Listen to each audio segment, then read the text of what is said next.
marine ecosystems and how integrated efforts can combat degradation and restore biodiversity.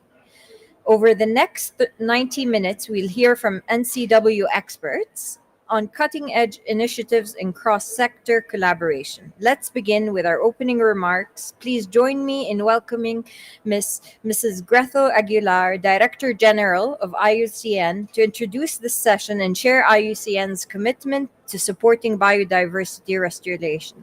Grethel, the floor is yours.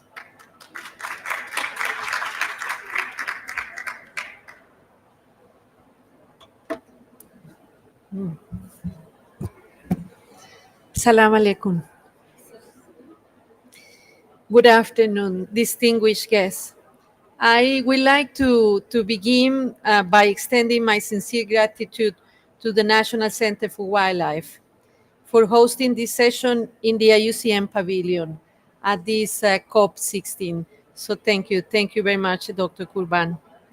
So NCW has demonstrated remarkable leadership in advancing biodiversity conservation and sustainability, and we are proud in IUCN to partner with them. Saudi Arabia has been a valuable state member of IUCN since 1984, and our collaboration has grown into a strong partnership. Together, we have worked to enhance environmental conservation, restore ecosystems, the topic of today, and promote sustainable development across the region. Our partnership includes impactful initiatives such as conserving desert ecosystem, protecting terrestrial biodiversity, and improving the management of protected areas through the IUCN Green List program. We have also collaborated on the recovery programs of iconic species, including the Arabian oryx, the Arabian leopard, and the hawksbill turtles. This cooperation aligns closely with Saudi Arabia's commitment to the Sustainable Development Goals, particularly SDG 15, Life on Land, and SDG 14, Life Below Water. IUCN and Saudi Arabia have joined forces to address climate change by promoting nature-based solutions for climate adaptation and mitigation, especially in arid and semi-arid landscapes. We have prioritized capacity building to strengthen and collaborate with Saudi Arabia's national conservation policies, biodiversity monitoring, and environmental management. Through our joint efforts, we have influenced environmental policies and supported the country's leadership role in conservation within the Gulf region. Public awareness and education have also been key components of our partnership, with campaigns and programs highlighting the importance of biodiversity and natural resources conservation, and of course, that undeniable link between land and water. An important focus of collaboration is perhaps, and this is the topic of today, land and sea, restoring biodiversity to combat degradation. We have made very important critical connections between the terrestrial and water ecosystems, recognizing that the health of one directly impacts the health of the other. There is no such a thing as dividing land and water because we live in one planet and they are all interconnected. Land degradation, such as desertification and habitat destruction, often leads to soil erosion, water loss, and reduced biodiversity, which in turn has far-reaching consequences for marine environments. By restoring degraded terrestrial areas, we can help mitigate these downstream effects on marine biodiversity. These approaches include efforts such as combating desertification, rehabilitating protected areas like the IBEX protected areas, and enhancing coastal protection measures. Additionally, effective marine conservation efforts such as controlling invasive species like the crown of thorns starfish and managing key marine species like sea cucumbers further strengthen the resilience of marine ecosystems. Through these integrated approaches, IUCN in Saudi Arabia are working to restore ecosystems across both land and sea. ensuring that conservation efforts are mutually reinforcing, promoting sustainability, and helping to combat biodiversity loss. Looking ahead, IUCN and the Saudi Arabian government have, have agreed to, in the future, open an office here in Riyadh, in Saudi Arabia, and we are very proud of that. This space will deepen our collaboration and further our shared commitment to protect nature and achieving sustainable development goals. Before I finish, let me just appreciate once again the work in that Saudi Arabia has done to conserve nature, to restore ecosystems, and of course, also let me allow me to give a big thanks also for the trust that uh, NCW and the government of Saudi Arabia has placed in a UCN, being a state member, but also being a partner in collaborating to conserve nature. Thank you very much.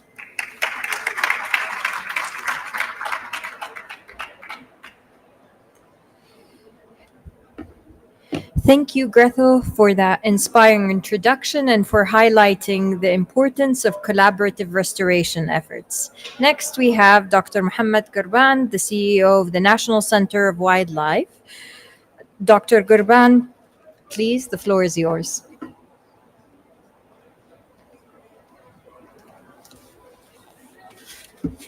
في موبايل هنا.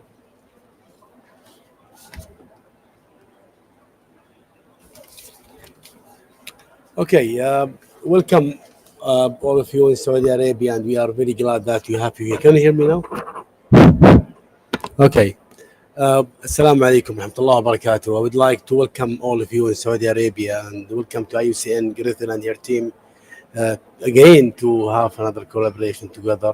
Thank you for coming today, and thank you for give us the opportunity to be together again in the work. I just like to give brief about the National Center for Wildlife and what we are doing right now and nowadays in Saudi Arabia. Let me just go through the vision and mission of the National Center for Wildlife. The vision of the National Center for Wildlife: flourishing and sustainable wildlife, biodiversity, and terrestrial and marine ecosystem. The mission: conserve and develop wildlife, biodiversity, and ecosystem through the promotion of community engagement in comprehensive and effective program to achieve environmental sustainability and create social and economic value. So those are really the vision and mission for the National Center, and that's what we are doing from day number one when the National Center started. So if I talk about the program that we have to return the biodiversity in Saudi Arabia, it's going through a journey from the center started in January 1st, 2021 until today. What we are doing, we are studying and look at the all ecosystem in the marine life as well as in the terrestrial parts.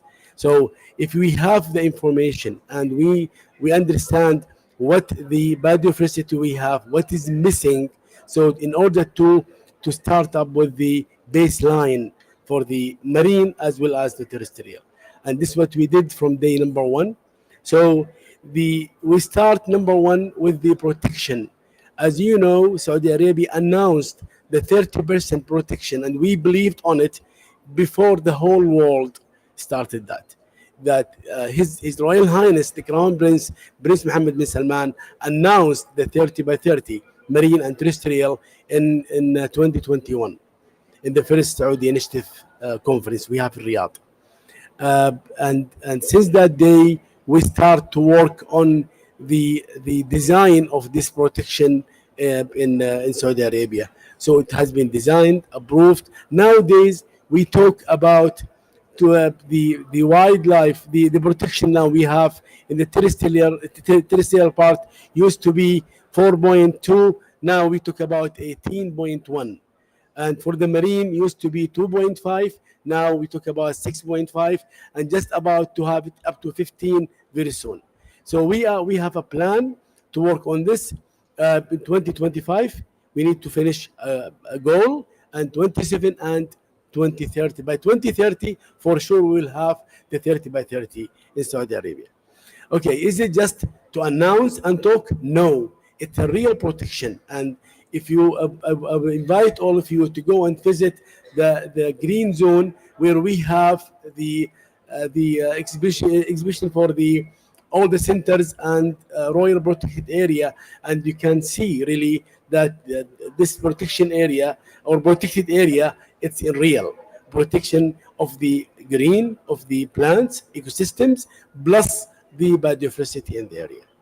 So in order to continue working with this one, after we have the baseline, now we understand what is the missing part we have in Saudi Arabia.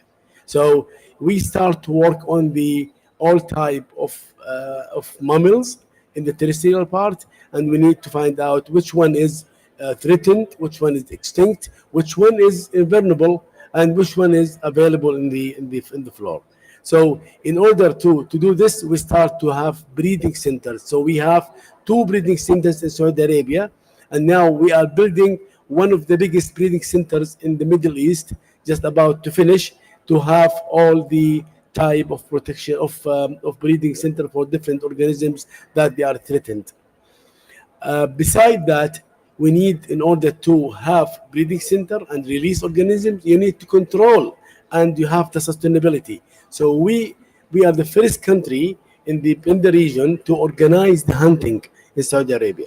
So since 21, we organize the hunting, and every year we are improving and improving, and we can now touch very much the floor that to have all type of organism. Not we don't have big pressure on them. With the help of the environmental special force police, and to really execute the whole system we have in Saudi Arabia with the environmental system. Now we have the protection becomes very high.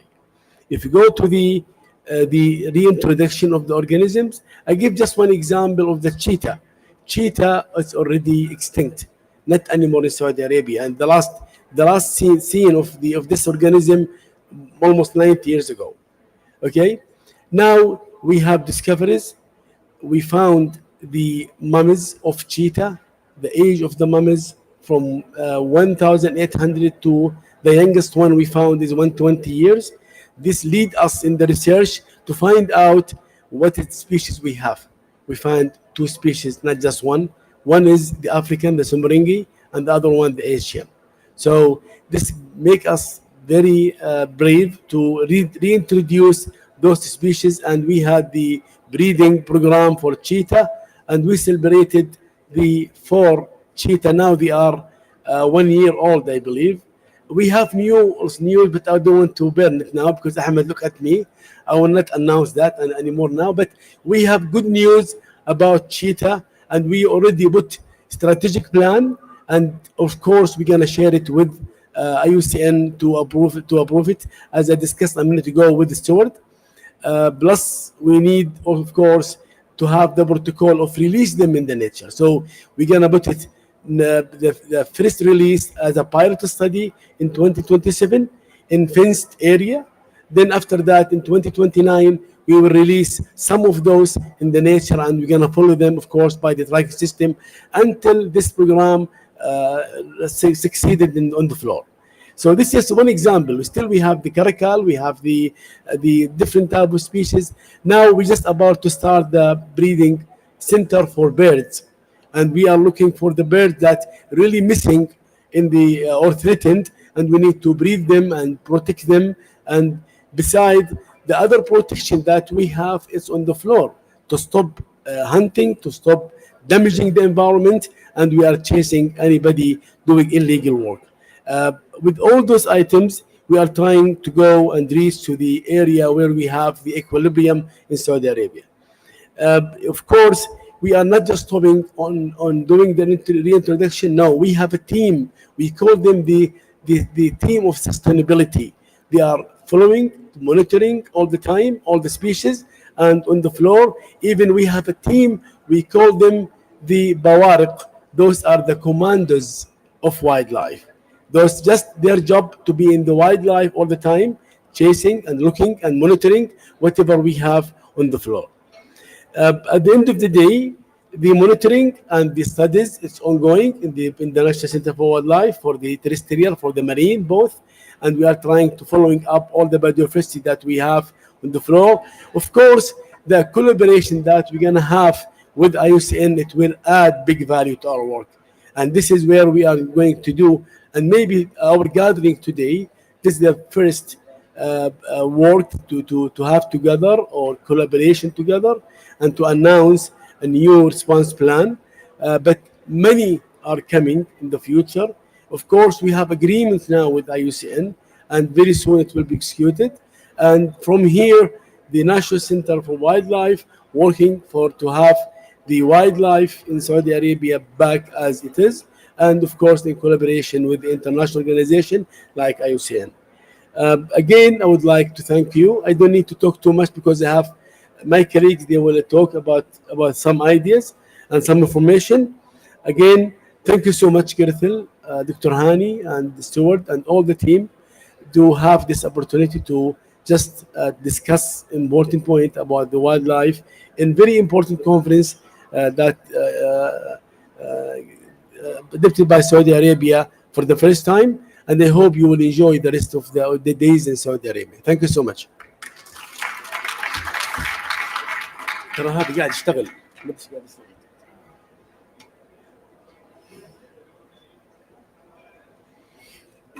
Thank you, Dr. Gurban, for that insightful overview of the National Center of Wildlife's vision and initiatives.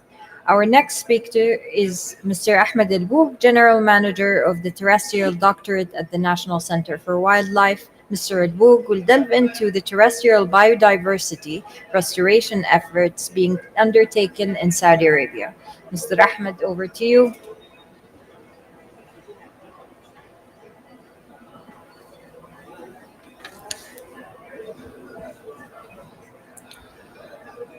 Good afternoon.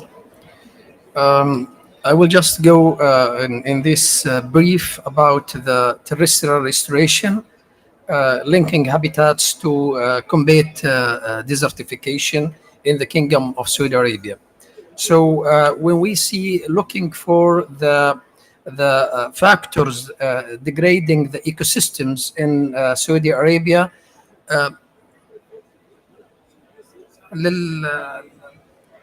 للأسئلة يا دكتور بعدين.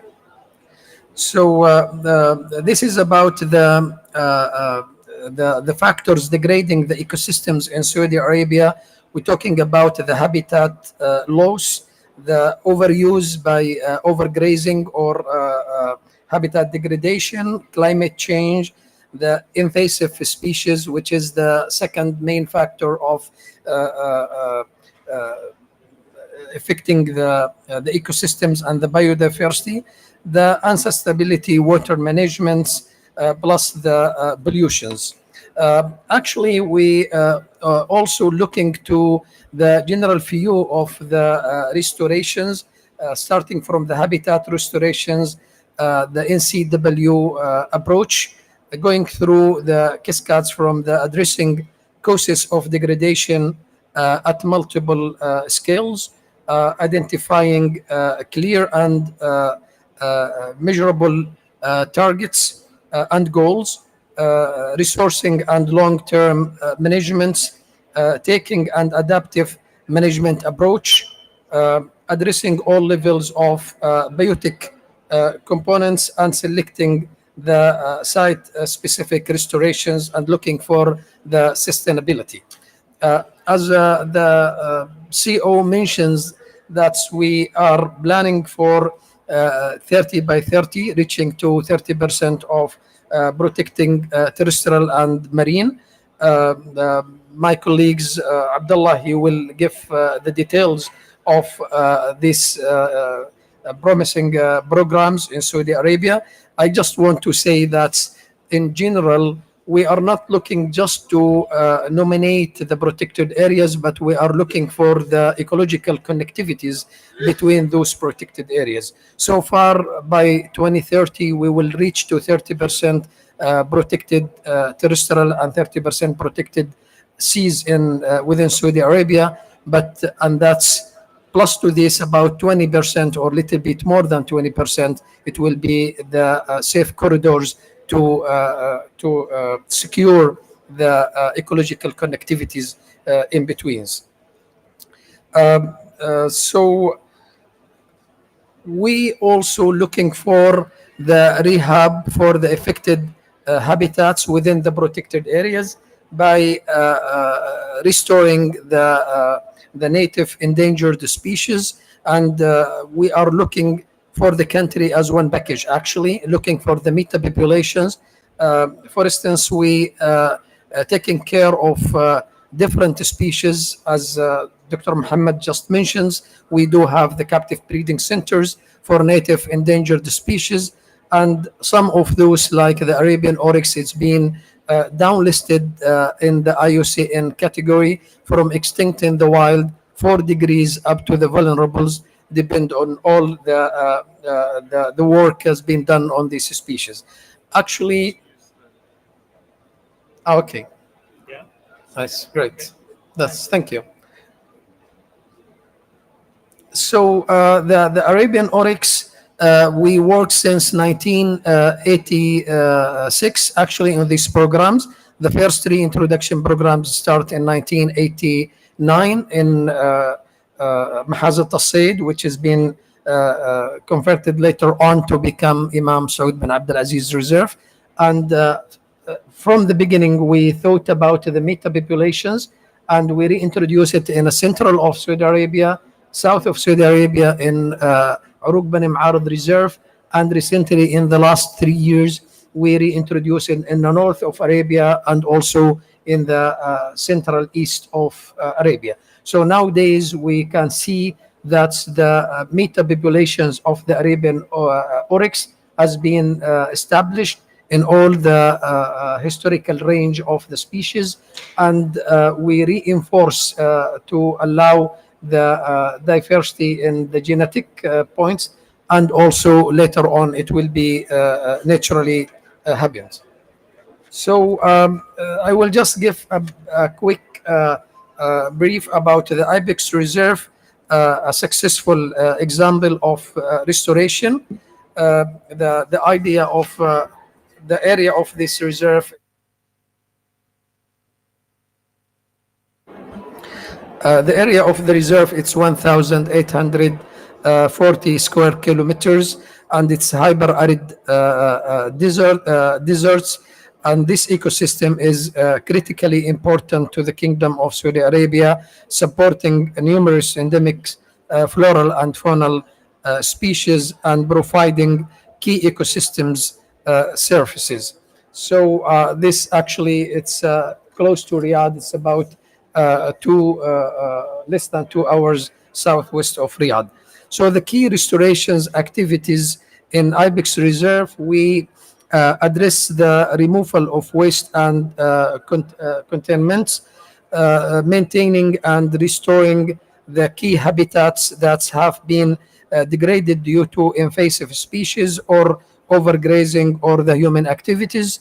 Also, we identify the sustainable livestock forage levels and management techniques. We protect all natural surfaces, water resources within the protected area.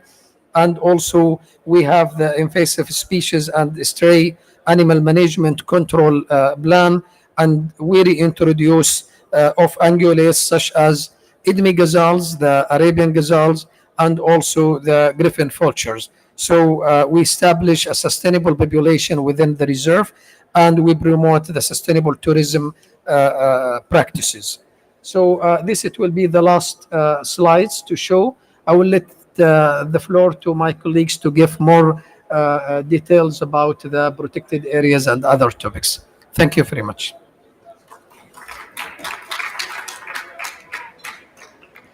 Thank you, Mr. Ahmed, for highlighting the vital work being done to restore terrestrial habitats and address land degradation. Next, we'll hear from Mr. Abdullah Talasat, General Manager of the Protected Areas Doctorate at the National Center for Wildlife in Saudi Arabia. Mr. Abdullah, please go ahead.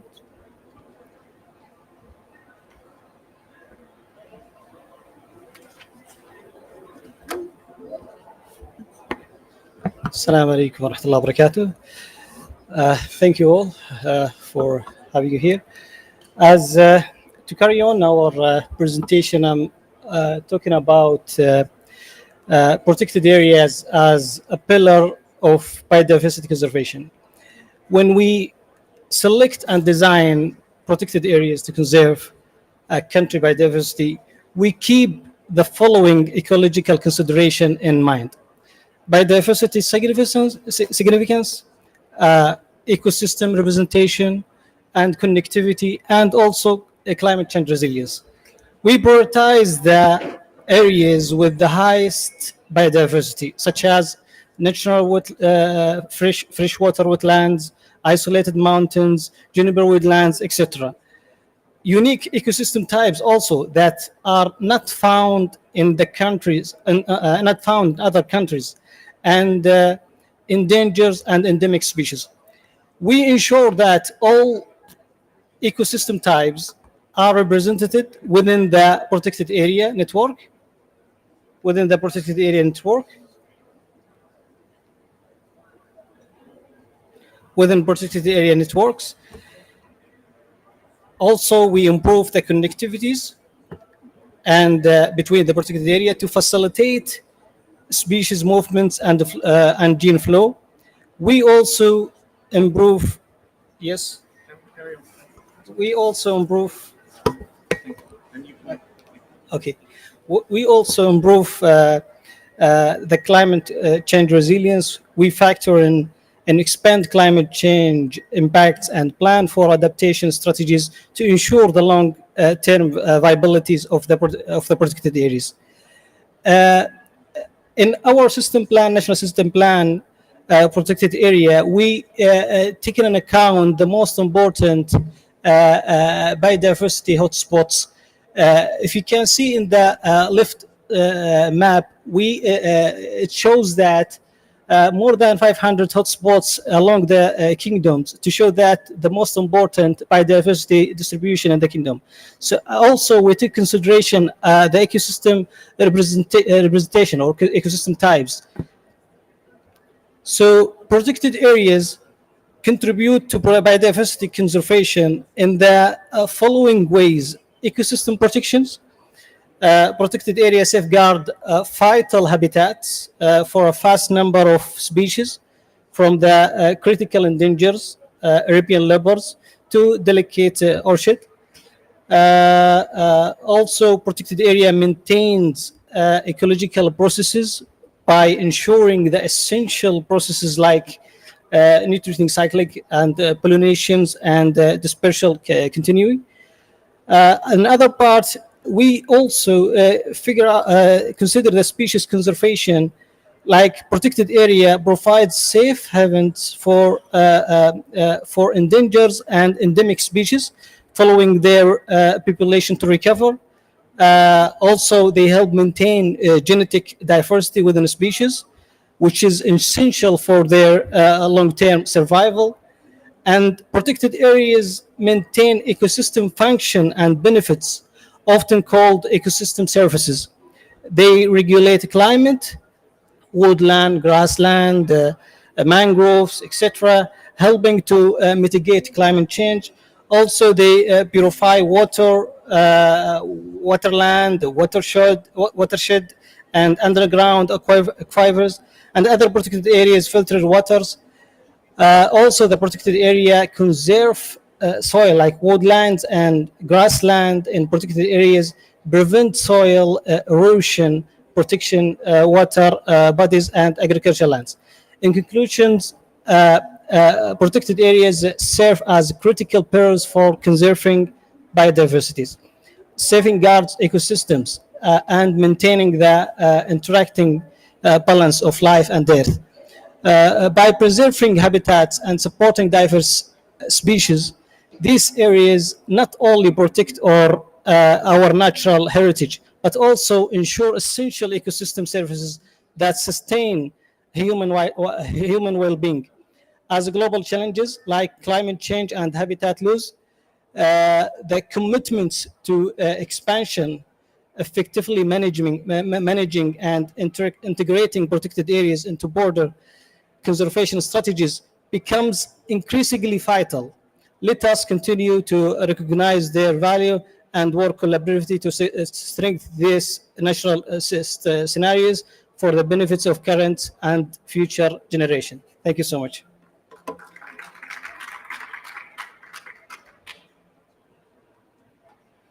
Thank you, Mr. Abdullah, for emphasizing the importance of protected areas as foundational pillars for conservation.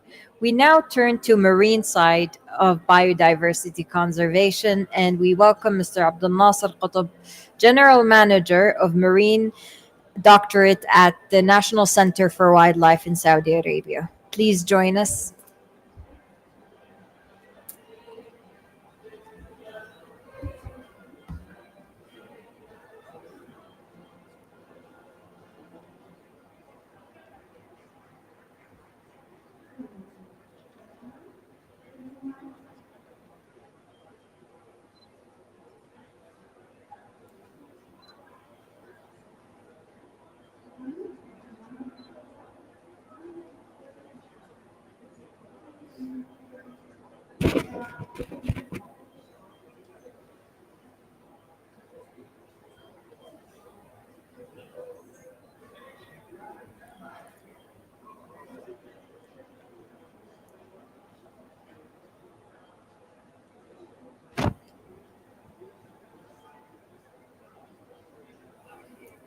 السلام عليكم.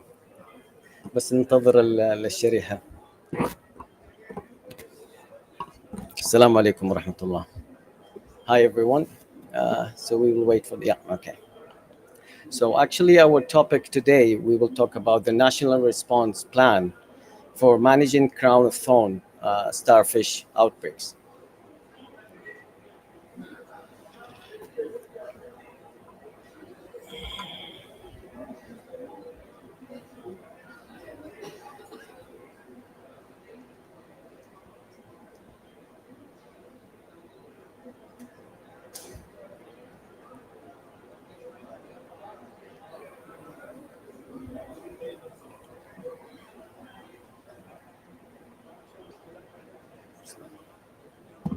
Apologies, everybody. It wouldn't be a session without some technical difficulties. We're just trying to manage the presentation. If you just give us one moment.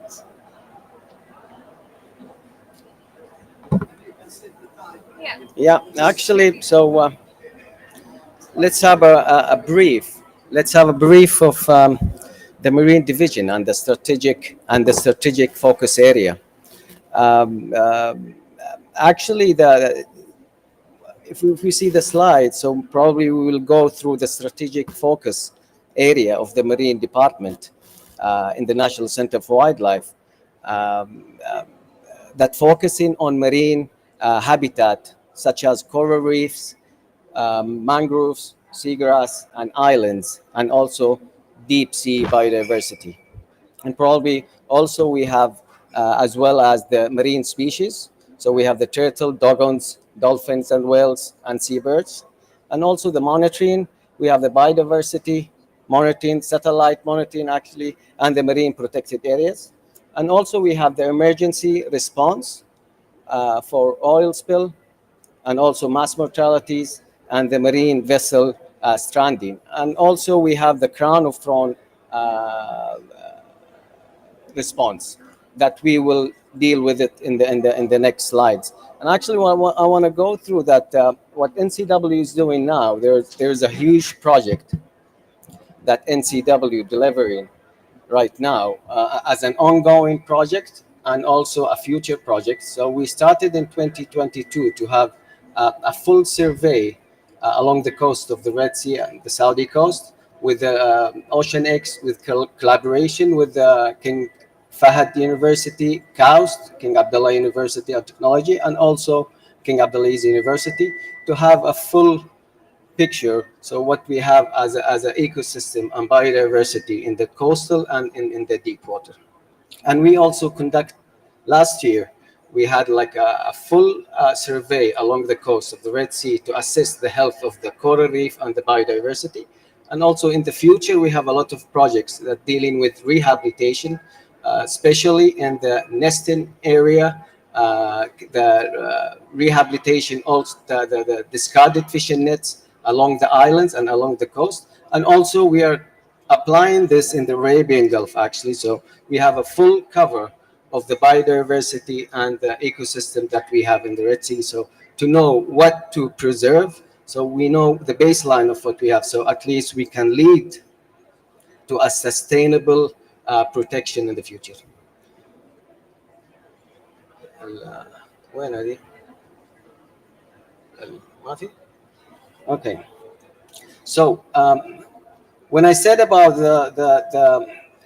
the emergency response, so we have the crown of thorn that we are dealing now in the next slide, but I think the slide is not working. So there is several hypotheses have been have been proposed to explain outbreak of crown thorn.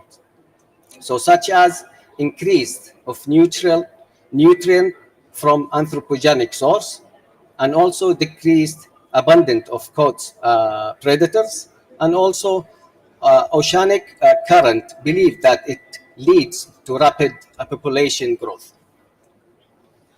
I want to show you the map actually, but it's not showing. So the case of Saudi Arabia regarding that outbreak of crown of thorn. So we recorded an outbreak in Farasan Island in 2006, and also in Al-Wajh Bank in 2008. And finally, we found some outbreaks in Farasan, in Al-Wajh Bank and Farasan Bank in 2009. And the map was showing the sites that has been surveyed and conducted by NCW last year. And there is also some targeted surveyed sites that we will monitor in the future.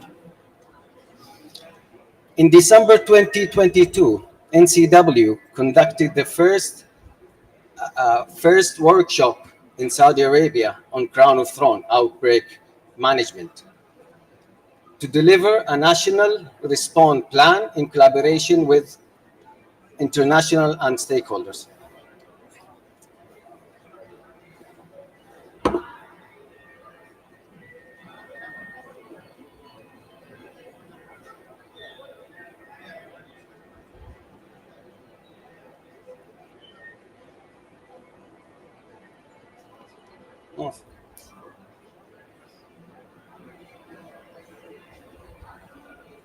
Okay, so NCW has developed a response protocol in case of COTS outbreak that made of 3 elements. The first one is trigger, which with different level of triggers that depends on how many COTS has been observed during 30 minutes of snorkeling and diving. Moving to the second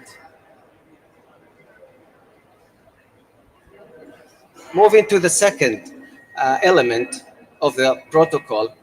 So the response plan called for the use of oxbale salts or vinegar that has no side effects on other organisms, and also to ensure the mortality of the COTS within 24 to 48 hours.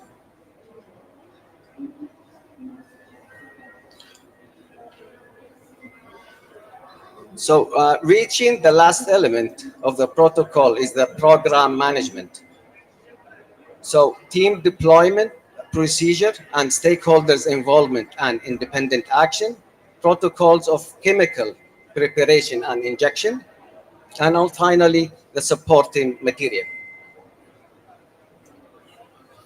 So the summary on the next step. So continuing monitoring of the present of COTS in Saudi Arabia and coral reef is essential to provide triggers for the initiation of the response plan. The response plan prepared by NCW provides through mitigation strategy to protect coral reef from threats. Proper cuts outbreak management need to prompt involvement of all local stakeholders. Finally, NCW COTS response plan was approved by NCW lately, and we can see the QRC code in both in Arabic and English. And actually, it will be updated once more data will be observed and collected. And finally, we thank all stakeholders' involvement for their contribution and effort toward this national response protocol plan. Thank you. Thank you very much.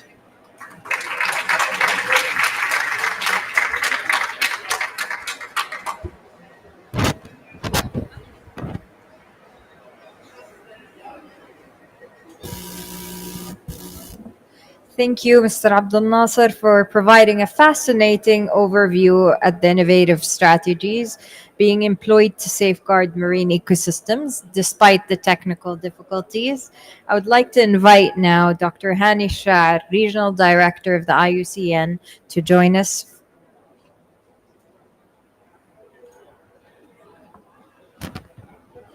Good afternoon, everybody, and happy to be with you today. Electricity, my God.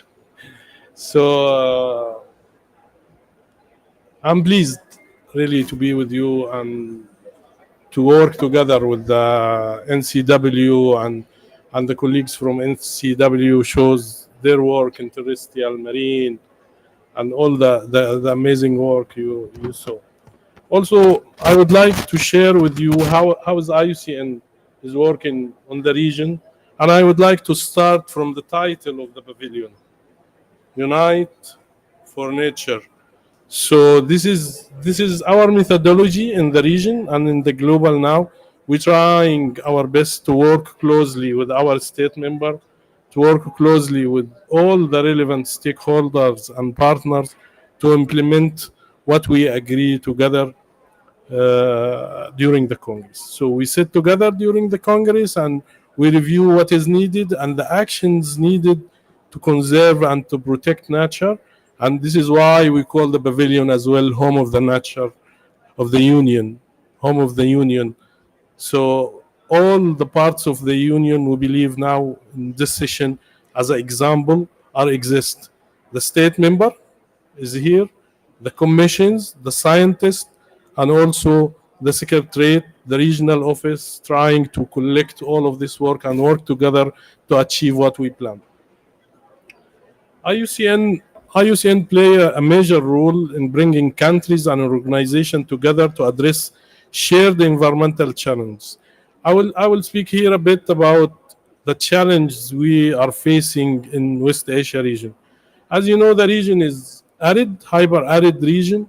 So the most impacted region by climate change will be West Asia. And I saw today some amazing work presented from Dr. Muhammad and the colleagues about how we're gonna face this big challenge. Also, the region is another challenge in the region is losing biodiversity and habitat. So this is why we created in West Asia region the program on protected area and biodiversity. And it's a chance here to congratulate Saudi Arabia. We have now 2 sites green listed. That's mean management effectiveness. So these 2 protected area managed effectively and to achieve the sustainability we are all talking about. So is it enough? No, it is not enough. So this is why I will go back again to the title. We are together, we are a union. So we need to achieve more sites. We need to work towards our goals and achievements because time is running quickly. Partnership with the NCW. Really, as a regional director, I'm so proud about this partnership. And let me get back to 3 years now, during the Marsilia Congress.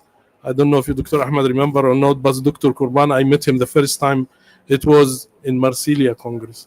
And he told me, you will see how Saudi Arabia will be advanced in conservation and protection. And now I have to say that Saudi Arabia is going fast, and sometimes we are not even able to catch what is happening. The Royal Reserve, the NCW, all the stakeholders and partners working in conservation and protection, really they are going very fast because we lost a lot of time. So we need to conserve species. I saw today in reintroduction program. I see today response action plan toward the crown of thorn. So many things happening in Saudi Arabia, and really as a regional office, we are so proud about it. Today also we've been through IUCN focus area connecting land and marine. So this is what our DG mentioned early. You cannot separate land from marine and say this is not my area. All are connected. Habitats and species are connected, and we need to work in an effective way to protect and conserve this species and habitat. Restoration and sustainability. We support projects like rehabilitating protected area and management effectiveness, green list, as I said, regional collaboration. All the time with Saudi Arabia and NCW, we are thinking globally what is need for this planet, and we act on a regional and on a country level. And this is really amazing. So I hope that all the countries in the region will also achieve similar achievements. Supporting the global goals. We heard today from Dr. Kurban about 30 by 30, and also Abdullah mentioned the plan for the NCW to achieve management effectiveness. And really this is one of the things IUCN also are keen to follow and to support our members and state members on this issue.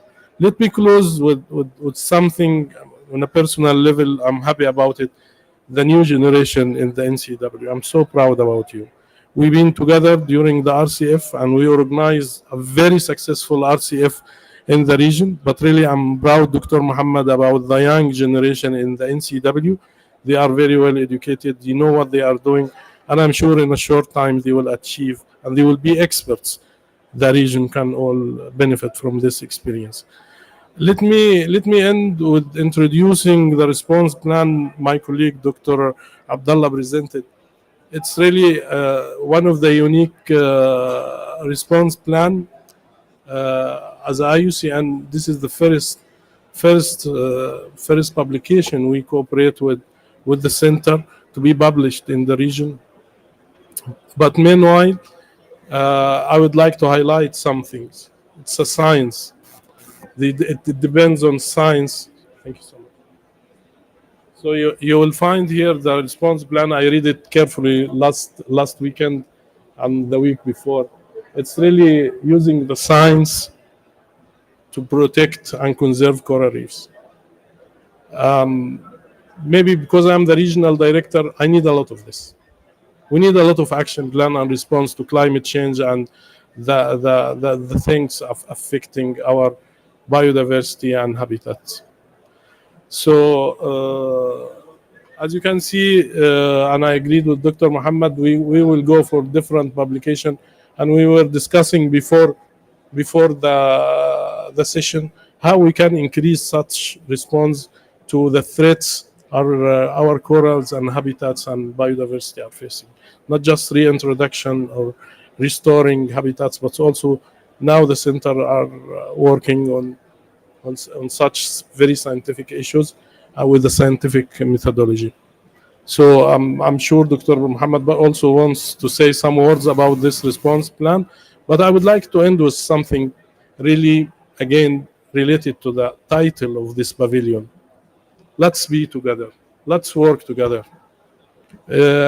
Conservation and protection, something if we don't do it now, it will affect our future generation, not for us, for our kids and for our population.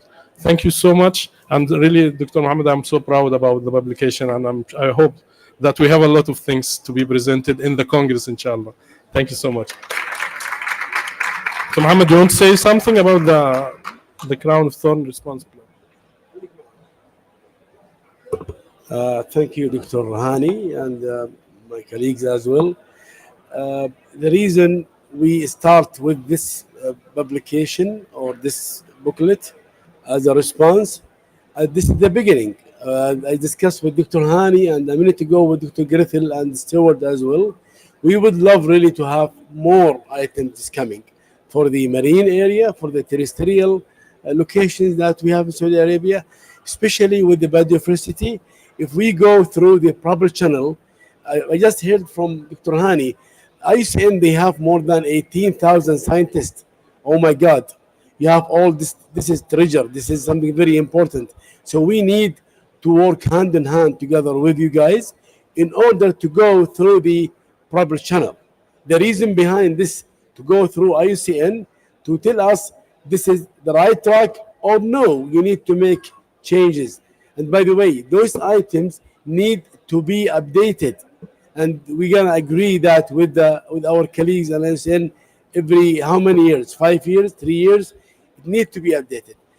Maybe this is the first item I take care of from 2021 because I touched very much the damage happened in one country. I don't want to say the name of the country to respect their privacy, but I found many habitat get killed because of this organism.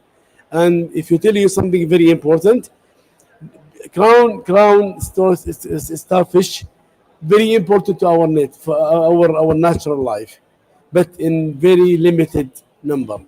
And those found in your habitat, they are fine, but the invasive species from the same species coming to the area by the ballast water, it will act aggressively to kill even their species in the area. But for this reason, the main species originally in that area get killed and replaced by the new species and become like crazy in the area and killed many areas of the coral reef. It's the country in the region, but unfortunately they lost a lot of their coral life. For this reason, I said, my colleagues, this is the start of we need to have a response plan. And by the way, we have this one almost 2 years now, and even we trained our colleagues in different departments in Saudi Arabia in order, if we have this invasive species coming to our area, we are ready for the response plan. Thank you so much again for IUCN, and I hope really this is going to be the first or the startup of our work together with our colleagues in IUCN. Thank you. Thank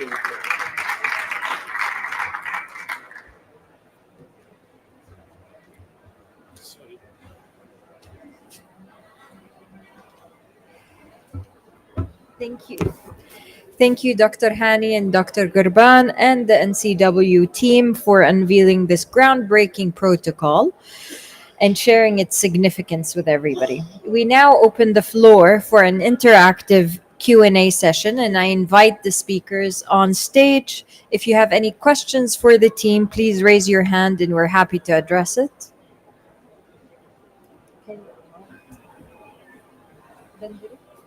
Dr. Gurban?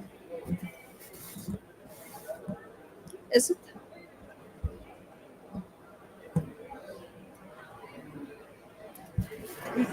Any question? Okay, we have a question here. Good afternoon. I would like to congratulate everybody for this opening, COP16 in Saudi Arabia. Beautiful and very rich information you have delivered so far. We are next door to you. We are the Cooperative Society for Moringa and Desert Plants. And this is really owned by more than 71 members across the country where they have the diversity. Thank you for the invitation of doing the cooperation as it's needed. I have felt through the presentations you have delivered how careful you are for these species.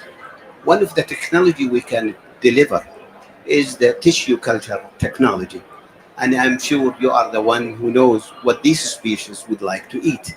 So we are welcoming any cooperation of making tissue culture technology to implant the plants that needed in any part of the country to make food close to the species you are caring about. Thank you. Mr. Book, if you'd like. Thank you very much. Actually, we are open for all the new techniques to improve the situation and for the rehab. As you know, that we are focusing on the native endangered species, either plant or animals, but mainly we are focusing in our core business in the center on native endangered species, breeding them, reintroduce them, but also in the protected areas, we are taking care of the plants also with the cooperation with our colleagues from the plant centers. But these techniques, I mean, the tissue culture or the other techniques, all are welcoming to improve the vegetation cover in the protected areas or to reintroduce, use it in the captivity, and later on to reintroduce some of those endangered species. Thank you. Any other questions? We have a question from somebody who submitted it on Twitter. Are there any specific success stories from NCW's restoration initiatives that could serve as a model for other regions?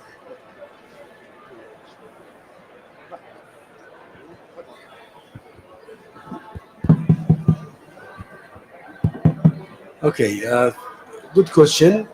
I think we have many stories, not just one story. I will talk about the oryx story, Al-Maha, Al-Wadahi.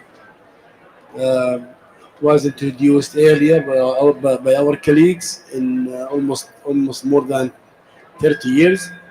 And now we reintroduce again the Maha in the northern part of Saudi Arabia, and we start to see more than 5 generations now in the nature. So it was extinct species. Now we can see it on the floor. Now we are working another story. It's the cheetah. Cheetah, this very difficult story because it's very difficult to reintroduce or breed the cheetah on the floor. I think now we succeeded to have uh, more species of the new reintroduced one, and we will release them in the nature very soon. This is another story. We have the gazelle as well, the sand gazelle and the mountain gazelle, the oryx. All those species now you can see them in the nature in their habitat naturally, and we start to have many generations in order to find out and just to announce yes they are back to the nature again and they are doing their environmental role as expected. So maybe we talk about the Habari, we talk about even for the marine part, we work on the stop any damage coming to the our environment. It's part of like a successful story to stop any damage coming to those habitats. Thank you, Dr. Gurban. Thank you. We have another question online. Could you highlight a specific protected area where biodiversity conservation efforts have had a notable impact? Perhaps a significant award recently given? Yes, thank God we just celebrate of two of wonderful protected areas. One that it's King Salman Royal Reserves and Ibex Reserves. These two protected area actually has been rewarded by a green list, which indicate that we are on the right path of effective management and trying to protect our main resources. As well, also there is before that we also had the privilege to announce one of the first World Heritage Sites in the kingdom, which is Rug Bani Ma'arad. This magnificent protected area actually represents one of the highest oryx in the kingdom. These sites actually represent most important biodiversity and also ecosystem types of representation. Thank you so much, Mr. Abdullah. Dr. Hani, I believe you have Yeah. something to add as well. Yeah, I just want to add something I heard today from NCW. I would like to share with the colleagues from the different regions and all the participants here. I heard today that the NCW and the Saudi government, they divided all the area of Saudi Arabia to grades, and they're gonna do a surveys to do the baseline studies and also the full inventory for the species and the habitat exist in this along Saudi Arabia. So this is very important. Important first, we know what we have. So I heard today from Dr. Kurban that even the empty quarter, they're gonna survey it. So that's mean they will have a full inventory about the biodiversity inside Saudi Arabia. So this is the first step to have a baseline assessment for all the species and the habitat you have, and then you start to build the monitoring program along Saudi Arabia. And I would like to highlight this. This is something really I have to say it because the area of Saudi Arabia is huge. Huh? It's not a small area. I'm gonna do the grades and then surveys. It is the biggest country in the region. So thank you for this vision. Thank you. Thank you so much, Dr. Hani. We have another question here, and I'll do my best to translate. Why is managing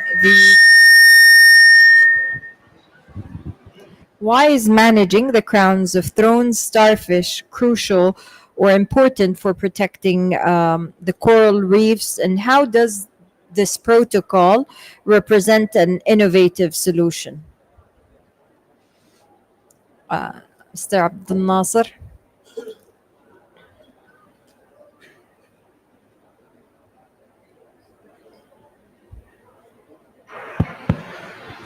Yeah. So thank you. Can you repeat, please, the question, please? Why is managing the crown of thorns starfish important for protecting coral reefs, and how does this protocol represent innovative solution? Why is Okay. it important? Thank you. So actually, as we know, the crown of thorns, there is a trigger. So if it exceed a number of crown of thorn in an area, so it will be actually harm to the coral reef, because actually what they do, they go on top of the coral reef and eat those polyps. So it will be to get the coral reef to bleach, and then after that it will go to rock. So it will degrade all the biodiversity in the area itself. So we have like three levels. The level one is if it's exceed that two. So at least we need to trigger that and survey that, at least to put an action there. And then in the management of the trigger level two, if it's exceed up to five number in an area, so actually this we need to action. And we have actually this protocol. It's had like a protocol to use like the speed the gun with the vinegar or the salt that we put it, that will not harm the environment and the ecosystem itself. And if it's exceed actually more than 30 number in an hectare in an area, so we need to have an action, a response action in this area. Thank you. Very clear. Thank you so much. And thank you so much for our speakers. If there's no any other questions, we're going to conclude our session today. We'd like to thank our IUCN partners for hosting us today.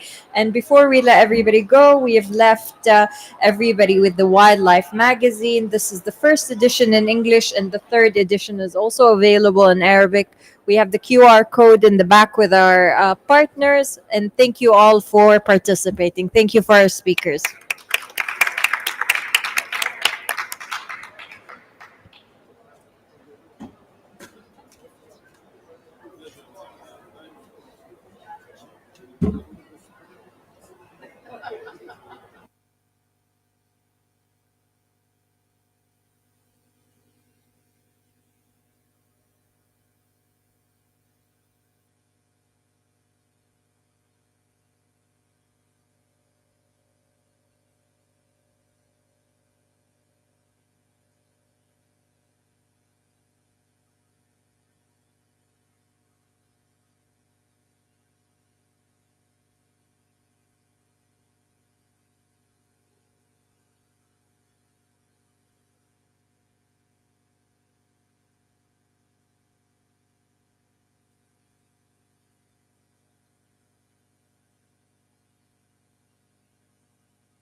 to water conservation.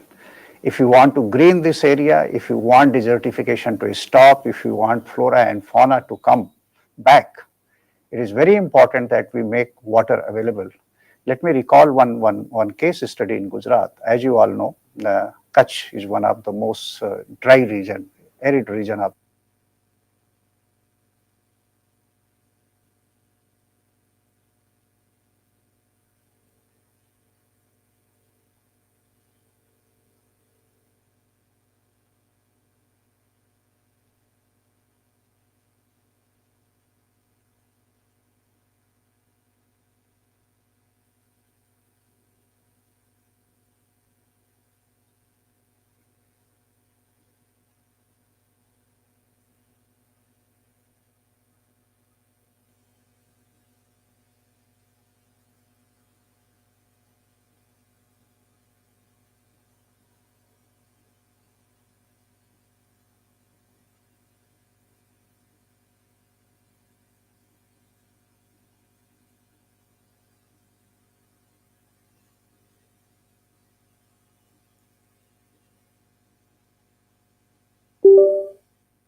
Hello, hello.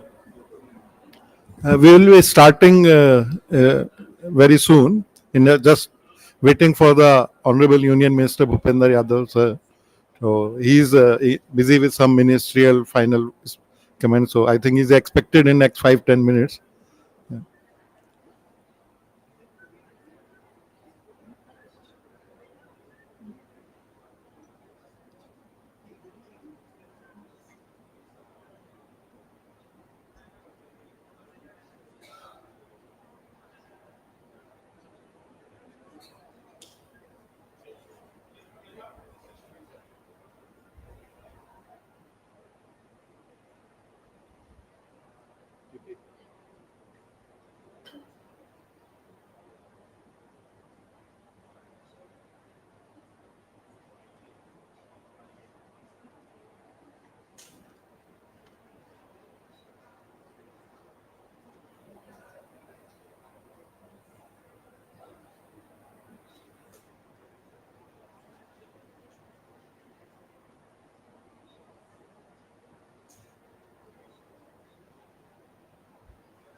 तुम अपने से कर दो,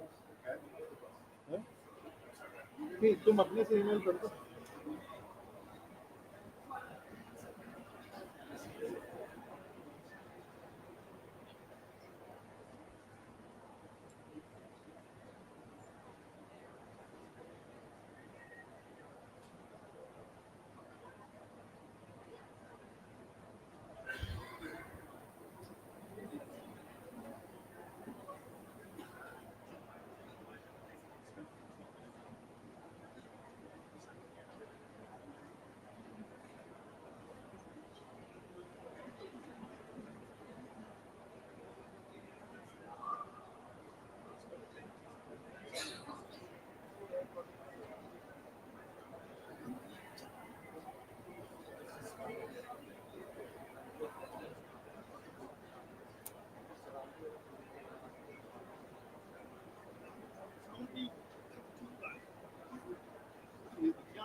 मैं हरियाणा प्रदेश की ओर से आप सबका अभिवादन करता हूं।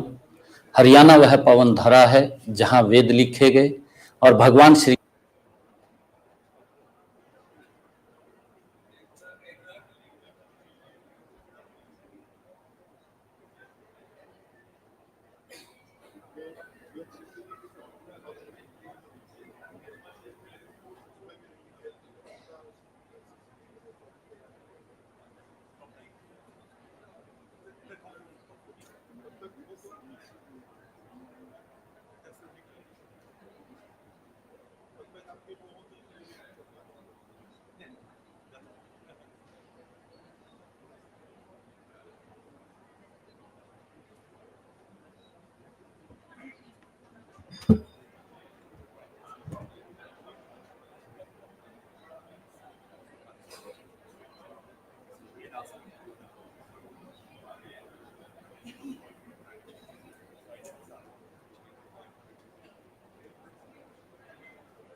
बस 10-15 मिनट में शुरू करते हैं।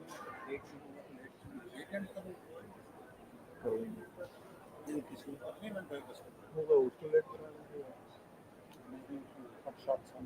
हाँ कर लेंगे तो उसी देखते हैं तो उसमें जैसा माहौल होगा। आज फर्स्ट डे है ना एक्चुअली कन्वेंशन का, कंट्री डेलीगेशन इनके ना कंसल्टेशन चलते हैं, उसमें ज़्यादा बिजी होते हैं। और अभी फर्स्ट डे है और ब्लू जोन में डिस्ट्रिक्ट एंट्री है, ग्रीन जोन में जो है नहीं अलाउड है। तो कायदे से इनको जो ये साइड इवेंट वाले एरिया थे इसमें तो जनरल एंट्री अलाउड होनी चाहिए। Those who only who are कितने नखरे से मिला I know because that was my old contract in UNCCD, वो मिला नहीं तो वैसी और वो सर वो लाइव स्ट्रीमिंग है आईयूसीएन नेटवर्क में सब जगह चला गया पैनल डिस्कशन उसी तरह से शॉर्ट कर लेंगे सर। जो सवालों के जवाब आप देखते 5-7 मिनट वो 2-3 मिनट में कर लेंगे। सीएम सर का भी वो आ गया video message.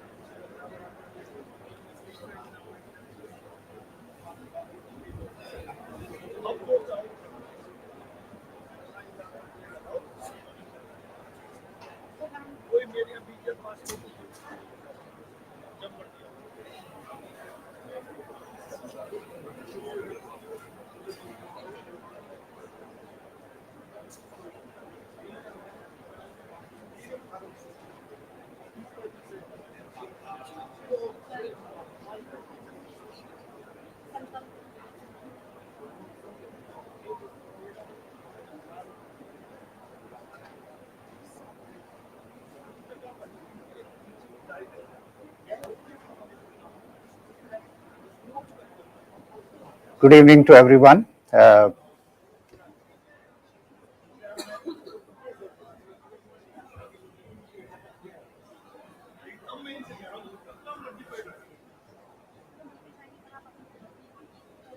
Good evening to everyone.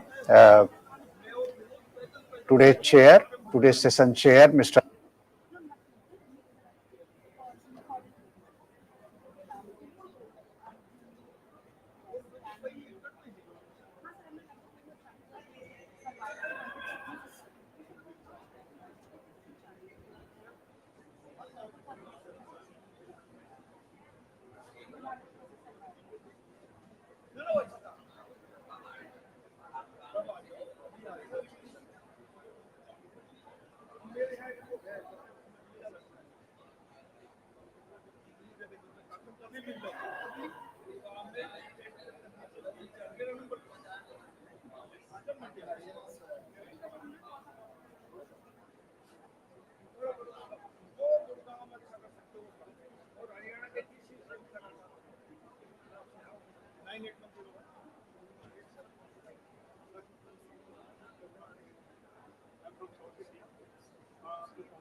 ये आपको आप हिंदी का मेरे को व्हाट्सएप कर दीजिए। इसमें इंग्लिश में कई बीच बीच में पैराज मिस है।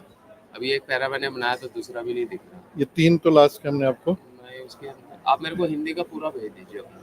ये 3 लास्ट के ट्रांसलेट करके भेज दिया आपको। बीच में मिस भी है, मैं एक बार उसको हिंदी का भेज देते हिंदी हैं। का भेज दीजिए। आपको जो लगे मिस है हम बताइए, हम कर देंगे ट्रांसलेट।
5 से 10 लोग तो मंत्री जी के साथ ही आ रहे हैं।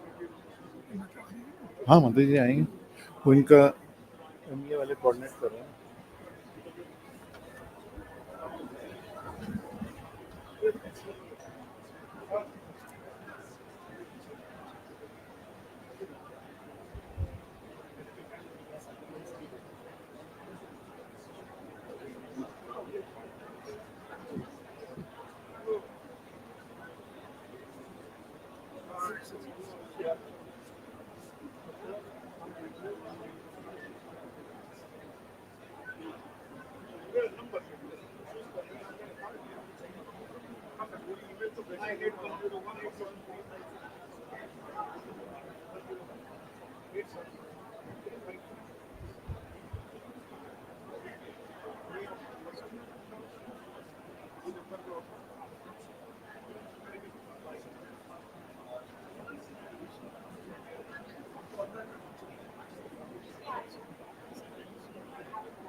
हम अपना ये बाद में करेंगे प्रेजेंटेशन। हाँ,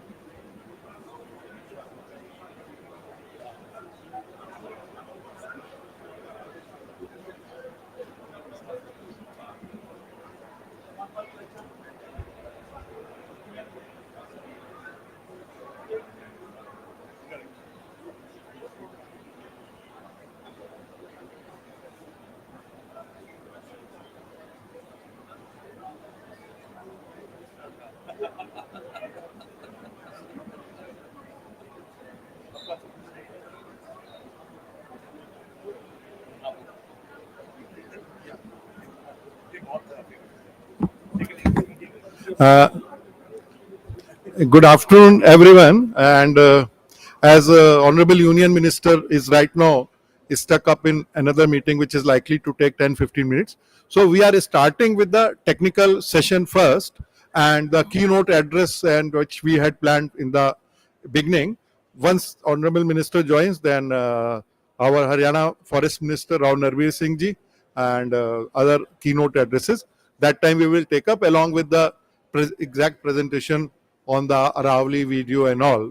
So I welcome everyone for today's our side event, which is being hosted by the Government of Haryana, India. And this side event title is the Aravali Green Wall Project, which is being envisaged, and to have the how to have the restoration potential we can have through innovative approaches to address the challenges of advancement of desertification, land degradation, drought, aligned to the objectives of the UNCCD Convention on Biodiversity, that is CBD, Sustainable Development Goals, and IUCN Nature 2030 program. So let me first introduce our chairs on the dais. Right now we have our Haryana Forest Minister Rao Narveer Singh ji, and he is the Haryana Minister for Environment, Forest, Wildlife, Industries and Commerce, and also Foreign Cooperation. And Sir has a long experience and in the political arena. So just to briefly introduce, now Rao Narveer Singh ji, presently, as I mentioned, is the minister in Haryana government, cabinet minister, and he is from the Gurugram district of Haryana only, and which is the, you can say, all the Ravli hills are there, Haryana part of Ravli hills. And his family, he comes from a family which has a rich legacy in politics and social service. His father, Rao Mahavir Singh ji, he was former cabinet minister in Haryana, while his grandfather, Mohar Singh ji Yadav ji, was MLC in Punjab before India-Pakistan partition in 1942. In 2024, he has been elected for the fourth time and entrusted with the several critical portfolios in the Haryana government. Known for his interest in religion and historical literature, Rao Narveer Singh ji is also a skilled hockey player and has gained diverse experiences through visits to Europe, Australia, Dubai, Sri Lanka, UK, and Mauritius, and many other places. So, I, on behalf of IUCN as well as sir from our team from Haryana, we all welcome you, sir. And I would also like to introduce Shri Ricky Ji. As you all know, Ricky Ji is a 3 times Grammy Award winner, and fourth time he has been nominated. He has a passion for environment related, lot of concerts at various UN forums. He is UNCCD ambassador, he is UNEP ambassador, also UNICEF. He has performed many concerts at the UN headquarters in New York, and you can see his passion by his continuous presence during this UNCCD COP. And I am really grateful to him that he's my old friend, and just on a request, because he had a quite busy schedule and through various recordings he was busy. But on my personal request today only, when he sent a message, I will come personally. Otherwise, he was supposed to send his message to that. So we are really honored, Ricky Ji, and we wish that fourth time also you win the award and many more awards to come. And really grateful that for making our event, you can say, of very high profile, because your presence itself, that gives the message that what important this event is, and what important this cause of land degradation, especially the UNCCD, our whatever is the, that our land, our future. If we don't care for the land, we don't care for the our nature, then our future is also gone. And I think we can start with the initial technical part of the presentation. And to begin with, there is a little change. First, I would request Dr. T.P. Singh. He is a additional Principal Chief Conservator of Forest, Government of Haryana, and to make a brief presentation on the Aravali Green Wall project, India's response to the desertification. So, Dr. T.P. Singh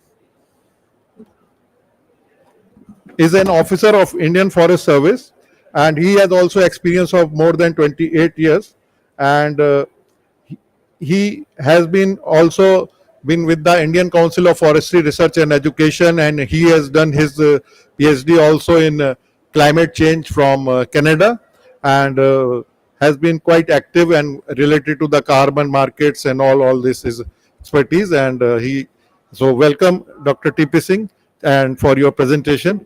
So just please upload the presentation of Dr. T.P. Singh. So Dipto, can you help them to according to this sequence so that they just, so welcome Dr. T.P. Singh.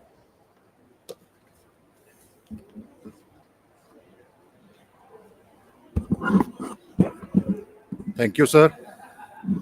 Honorable Minister, Honorable Minister, Forest, Environment, Industries and Commerce Department, Government of Haryana, Rao Narbir Singh ji, respected Additional Chief Secretary, Forest Department, Chairman, Biodiversity Board, Dr. Saxena, our colleagues from Indian Embassy, ladies and gentlemen. So, first of all, I would like to welcome all of you in this event organized jointly by Government of Haryana and IUCN in the IUCN Pavilion. Event is primarily focused on Aravalli Green Wall. So all of us know that Aravallis are one of the oldest ecosystems in the world, and our Honorable Minister also comes from that area, and he is very passionate about restoring the Aravalli Hills, especially in Haryana. And at the country level, since Aravalli goes from in the 4 states, starting from Delhi up to Haryana, going up to Rajasthan and Gujarat. So at the ministry level, at the Government of India level, they have envisaged one project of Aravalli Green Wall. So it is similar to the one project which is taken in Africa, in Sahel countries, Africa Green Wall. So similar to those lines, we have also envisaged one project in India also. So I'll be making giving a brief introduction to that project. Can I have my slides, please?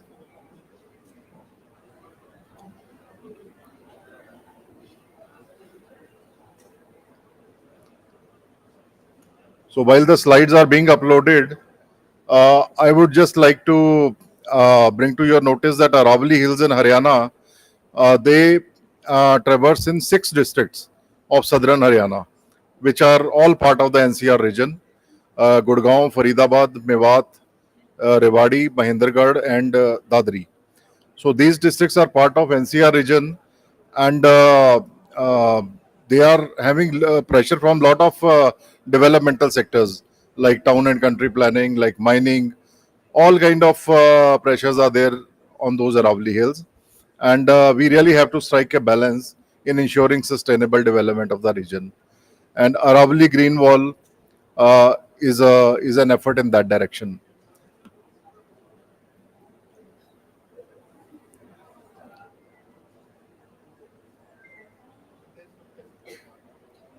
Yeah.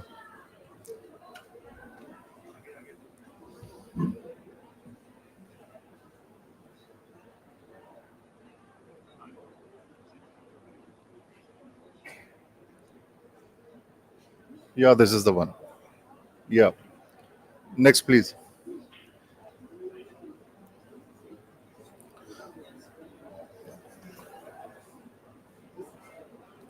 This also. Next slide, can I have?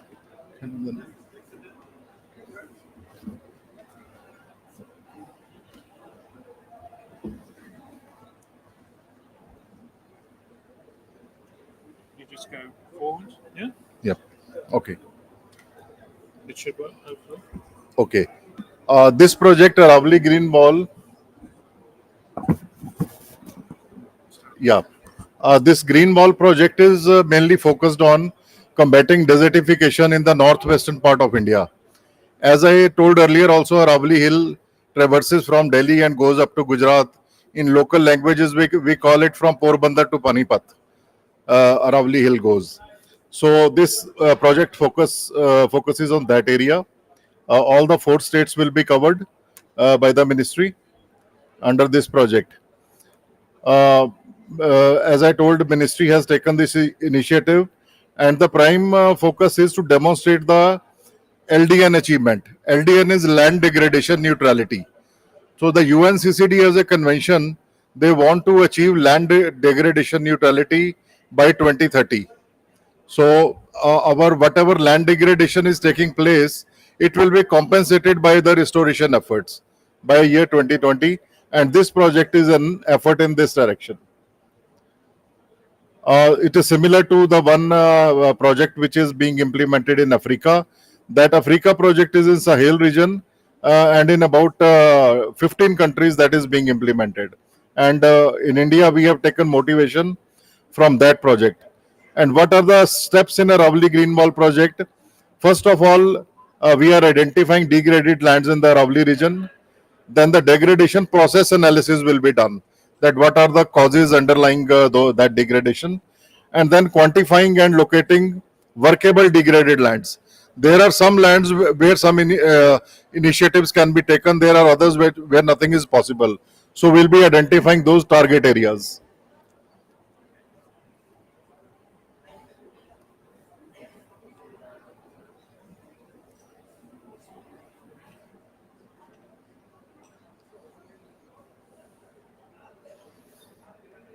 Can you do it? It's not going ahead. Next slide.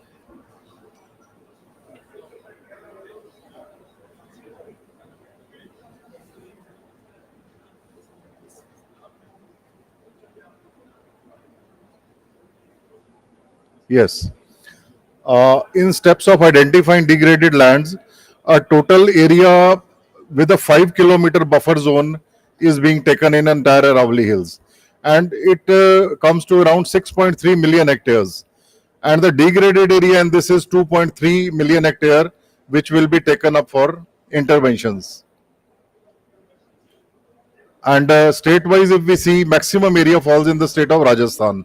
Around 2 million hectares in Rajasthan. Haryana, we have 0.034 million hectare area, which comes to be around 34,000 hectares. And in total, we have 2.3 million hectare area spreading across all the 4 states, which ministry wants to take up as an intervention zone. So restoration approach, if we see, a 3-pronged strategy will be followed. First will be plantation, in which reforestation and afforestation of the degraded lands will be done. Then the surface water rejuvenation, in which plantation will be taken on banks of water bodies like ponds, etc. And desiltation will be done. Then third strategy will be agroforestry and pasture land development, by promotion of agroforestry and grassland and rangeland development. So these 3 restoration approaches are to be followed under this Green Aravalli Wall project.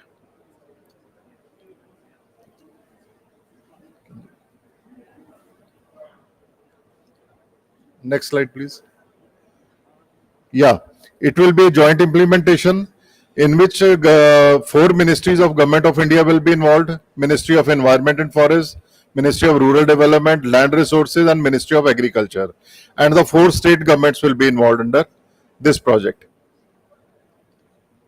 If we look at the cost estimation, around 7,500 crores will be spent under this project that ministry wants to do. And source of finance will be coming from the 3 major areas. Central government will be contributing 78%, state governments 20%, and externally aided projects 2%. The benefits of Green Wall project, there will be environmental benefits. Under environmental, the ecology, the land related and water related issues will be tackled. Then economic benefits, in which agriculture and other related benefits will be there. Then social benefits will be there for livelihood, raising of local people and community development. And finally, the strategic benefits, like fulfilling the mandate of completing the mandate of UNCCD convention. So these and partnerships building. So these kind of strategic benefits are expected from this Green Wall project. And if we look at focus at Haryana, in Haryana, as we showed in the previous slide, around 35,000 hectares of area is coming under this zone, which is which needs serious intervention, and it is spread over 6 districts: Bhiwani, Faridabad, Gurgaon, Mewat, Mahendragarh, and Rewari. And maximum area is under Gurugram and Mewat districts. Ministry has given joint figures for these 2 districts, but that can be segregated district wise also. So total 35,000 hectare area in Haryana will be taken up for rejuvenation under the Green Wall project. And Rajasthan, Gujarat will be having bigger areas because those states are bigger than Haryana. Expected outcome will be, we expect to have lush green Aravalli Hills. Then biodiversity enrichment is expected. Then improved livelihoods are expected under this project. So thank you very much. for the brief presentation. Thank you. Thank you, Dr. T.P. Singh, to present a brief, you can say, initiative or proposal which has been envisaged as a Aravali Green Wall project, but still many more miles to go. And we have to look for the various support and mechanism so that bringing all the stakeholders for a very common cause, and it can be a very good potential project for coordination with the all the 4 states and also with the support of the government of India. And once again, thank you very much. Now, as we know that Aravlis also play a very important role in checking the evening to advancement everyone. of the third desertification, and water conservation is really a challenge in the Aravali region. And मैं हरियाणा प्रदेश की ओर से yeah, so water conservation is a very important issue in the Aravali Hills. So for this, Mr. Bharat Lal, who is presently Secretary General of the National Human Rights Commission, and he has been the National Mission Director of the very ambitious program Jal Jeevan Mission, under which all the households in the country have to be connected with the drinking water pipelines and all. It has been this project has been one of the most successful project, and he had envisioned that right from the beginning with the that was the vision of our Honorable Prime Minister Narendra Modi ji. And in a short time of period, the number of households which have been covered through this drinking water pipelines, and this is really one of the remarkable projects. On the dashboard you can see that what has been the coverage and all. So I will just give a, because Mr. Bharatlal, he wanted to come personally, but due to other pressing engagements and his all busy schedule, at the last minute he could not make, but he has shared with us a video presentation. Mr. Bharatlal, I will give a brief introduction about him. Mr. Bharatlal joined civil services. He is a member of Indian Forest Service. He is a presently Secretary General National Human Rights Commission. And before joining National Human Rights Commission, he was the also Director General of National Center of Good Governance, which is an autonomous institution of Government of India. And before that, I already mentioned, he was also Mission Director Jal Jeevan Mission. He was also Secretary to Lokpal of India. And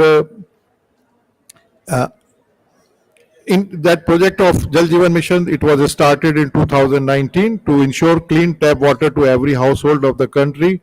And he has a long experience of working in water and sanitation sector.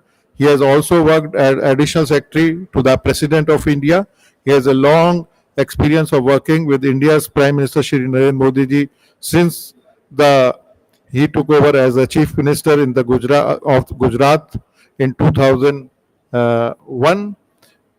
For a long time, he was responsible for investment opportunities in Gujarat and its diplomatic outreach.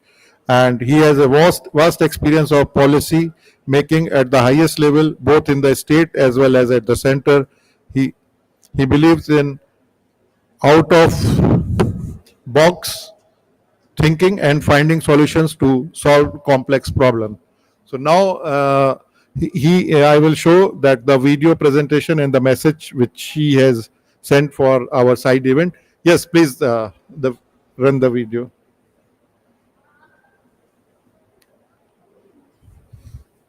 Good evening to everyone. Today's session chair, Mr. Anand Mohan Saran, co-chair, Mr. Randeep Singh Jauhar, dignitaries on dais and delegates. At the outset, let me congratulate Mr. Vivek Saxena for organizing this technical session.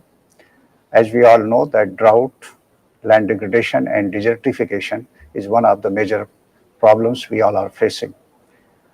As we know, Aravali is a true wall for the Indo-Gangetic plain, where 40% India's 1.44 billion people live. The importance of Aravali is that one of the oldest mountain.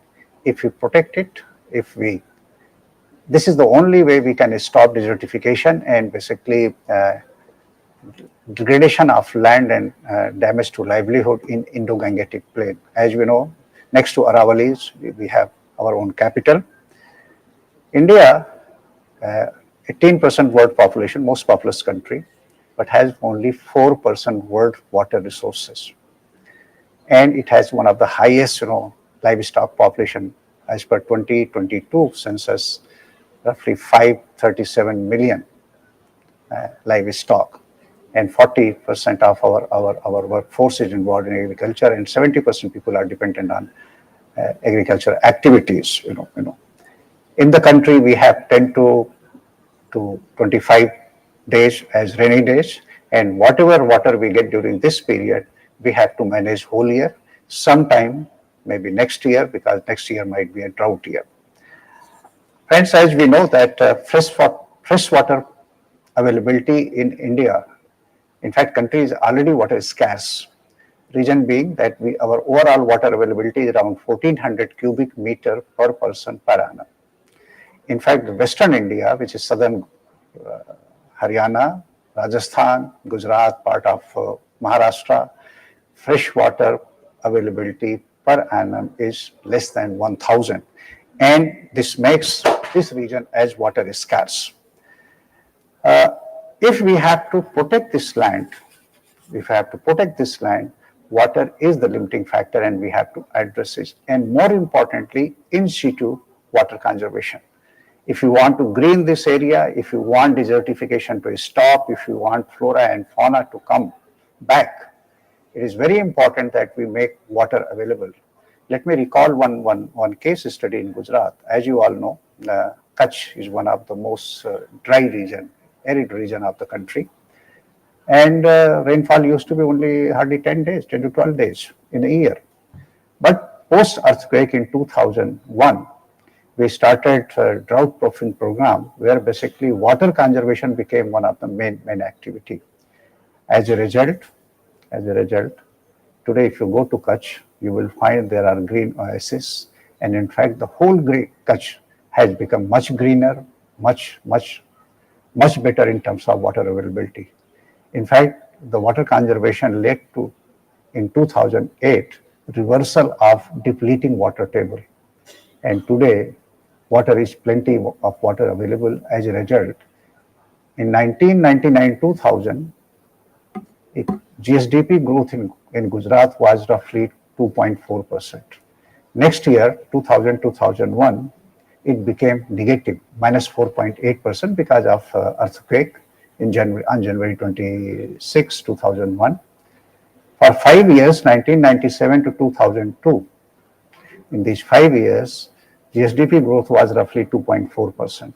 But after water conservation and other policies led by then Chief Minister, Mr. Narendra Modi, today's Prime Minister, Gujarat has consistently grown in double digit. So water is one of the most important factor when it comes to eco-restoration, when it comes to socio-economic development and economic growth. For this country and for this region to prosper, I think the most important part is that in Aravallis, in situ water conservation should be taken up, and a number of activities have already started. As we all know, that Government of India has laid emphasis on water conservation. In fact, in 2019, Honorable Prime Minister has created an integrated Ministry of Jal Shakti, where all water-related work have been brought under single umbrella. And most important, he has started what we call Catch the Rain, basically Jal Shakti Abhiyan. And he is leading from the front that in every Mann Ki Baat, he always mentions about what people can do about water conservation. In fact, a nationwide water conservation campaign goes on. Basically, all officers, they go to states, to different regions and different districts, and help in authorities in planning, execution, monitoring water conservation program. In fact, in every district, 75 ponds are being created, which is known as Amrit Sarovar, and more than 70,000 such ponds have already been created. So, end of the day, Honorable Prime Minister has laid the emphasis, and water is becoming everyone's business. So far as Aravalli region is concerned, water is the starting point, and if we conserve water, the flora, the fauna, and all other activities can also come back. In fact, this is one of the fastest growing region in the country. The business and the investment and economic activities is basically one of the highest in the country. So it is our duty, it is our collective duty that we should focus on water conservation so that land degradation can be stopped and flora and fauna, it can come back. I congratulate the Haryana Forest Department and other partners for taking up this kind of initiative, which is basically which is helping in greening the Aravallis and protecting this region. I wish you all very best. Have a wonderful day. Thank you. Thank you very much. And I think certainly Mr. Bharat Lalji must be watching it through live streaming also, because as he had promised. And thank you, sir. I think your motivation and your initiatives which you took and guided under the very important this Jal Jeevan mission. And I think certainly the audience here and through the live streaming globally also, it has been sending message, the showcasing the India's one of the most successful missions in which you have played a very vital and key role. Now we come further to the next presentation that relates to the IUCN initiatives for landscape restoration in Aravalli region, the Bond Challenge project and landscape level planning for addressing degradation. The ROAM, using the ROAM tool. ROAM is the Restoration Opportunities Assessment Methodology, and for which I invite Mr. Setrio Adi Vikaksono. He is a Senior Program Manager, Forest and Grassland, Asia Science and Strategy Group, IUCN Asia Regional Office, Bangkok. Mr. Setrio is an Indonesian scientist, environmentalist based in Bangkok, Thailand. He works as a Senior Program Officer, Forest and Grasslands at Bangkok office of the IUCN. In this role, he leads and supports a portfolio of forest and grasslands related country, sub-regional and regional projects across Asia and contributes to the forest and grasslands related results of the IUCN Global Governance. He is also 2024 Yale Climate Fellow. So welcome to Mr. Setrio. Now floor is yours. Thank you very much, Mr. Chairman, Dr. Vivek Saxena, Honorable Minister, ladies and gentlemen. It's with a great pleasure that I'm here today to present to you what IUCN has been doing in India. I'll share a bit about our knowledge products, but first let me try to pull up my slides, all right? Okay. Oops, yes. All right. So just to begin with, of course, you all know IUCN, International Union for Conservation of Nature, the largest environmental network in the world. We are a science-based organization. I am from the Secretariat. I'm from IUCN Asia Regional Office based in Bangkok. And of course, we have a lot of members in India. In India, India is a state member of IUCN, represented by the Ministry of Environment, Forest, and Climate Change. And we had also a nice bilateral discussion with the Honorable Minister from Haryana to also discuss potential membership of IUCN, because now IUCN has a sub-national membership category in which we are hoping Haryana can be a state member of IUCN, joining the ranks of 40 other organizations that are members of IUCN in India. So we are a science-based organization. We have many different commissions. Many of the commissions, together with the Secretariat, have been producing a lot of knowledge products, including in the context of forest landscape restoration. And in this context, I think it will be useful for the Aravalli Green Wall project. So I'm not going to go through in details all these, but you can see on the slides the many different knowledge products that IUCN has on forest landscape restoration as part of our support to stakeholders all over the globe. So what I'm going to share with you, just to go a bit in details, a tool that Dr. Vivek Saxena mentioned called ROAM, Restoration Opportunities Assessment Methodology, which is a planning tool for restoration.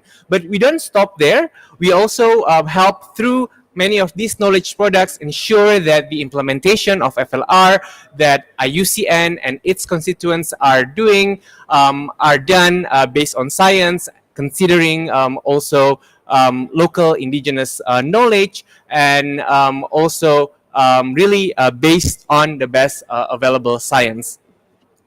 So if you go to IUCN website, of course, you can find all this information. For us at IUCN, restoration is also very important. We are very much active in the UN Decade on Ecosystem Restoration as the lead of the Science Task Force also. So again, this underscores the importance of science-based forest landscape restoration that IUCN is championing.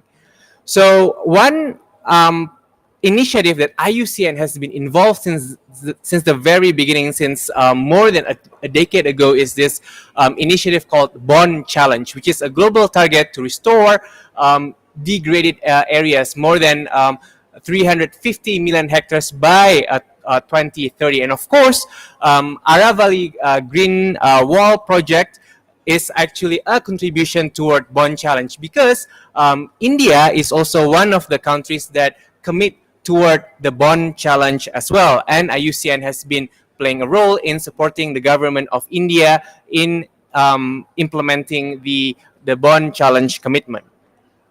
So I mentioned about ROAM. What is ROAM? ROAM is an inclusive, iterative, flexible, adaptive methodology to identify and prioritize FLR opportunities. So we've heard before from Dr. TP Singh that there are already like targets. So all the planning has been done. But maybe for some of those detailed planning, we can consider utilizing ROAM as well. So you can see there are various questions that ROAM is trying to ask. Where is restoration feasible? And then what is the extent of restoration opportunity, the type of restoration opportunity? We heard from Dr. TP Singh's presentation how agroforestry is one of the options. Maybe there are some additional options. Again, which type of restoration? What are the costs and benefits? So costs and benefits are really important. Looking at the enabling conditions, looking at the potential financial and social incentives to support restoration. So the idea here is that using FLR, we can design an inclusive restoration involving local communities, involving all stakeholders to identify and prioritize FLR opportunities.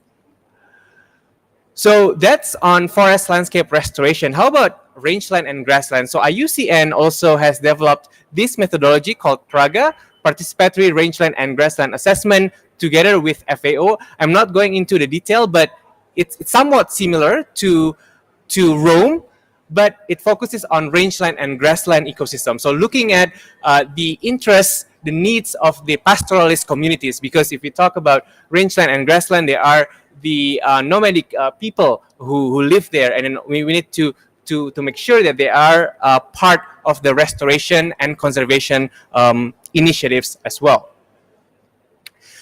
So those two are on planning.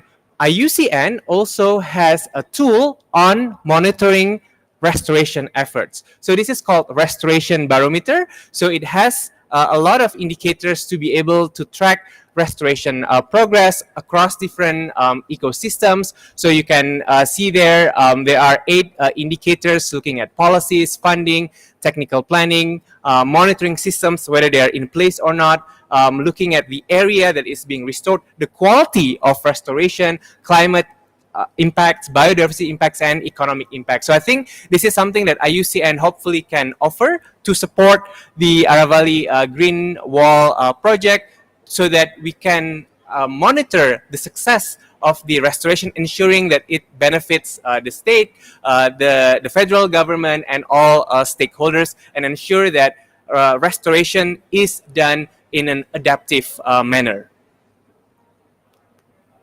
So just coming through some of the projects that IUCN has had, utilizing those tools in India. So there is this project that is ending. IUCN is supporting the Ministry of Environment, Forest and Climate Change with the agency under MOEFCC. The focus is really on supporting India's Bond Challenge commitment and also to utilize ROAM, Restoration Opportunities Assessment Methodology. So we've had capacity building activities in Haryana. This was done a few years ago, but we would be more than happy to support the Haryana state government and all stakeholders to conduct more capacity building activities for relevant stakeholders in the state.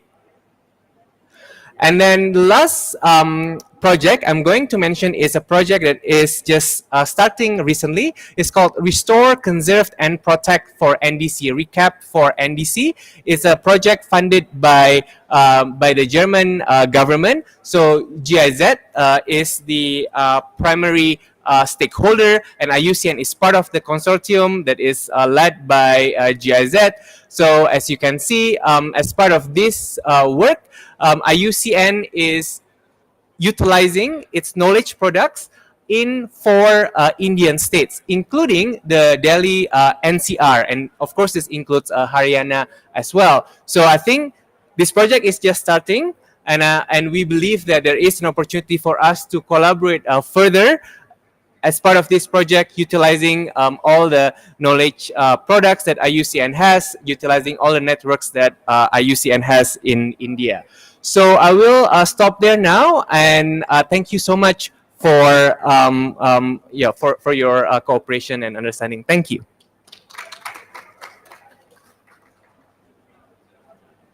Thank you very much, Mr. Satrio, and certainly the IUCN various tools in mapping the degradation and opportunities will be helpful for assessing the degradation status, and accordingly as a planning tool whenever we plan for the restoration of this under this green wall project. So that right type of approach from the planning stage itself. So once again, thank you. Now I would request Dr. Sudipta Chatterjee. He is Associate Director of the Nature Conservancy India Solutions, India. Nature Conservancy is a US-based organization which has a very vast network, and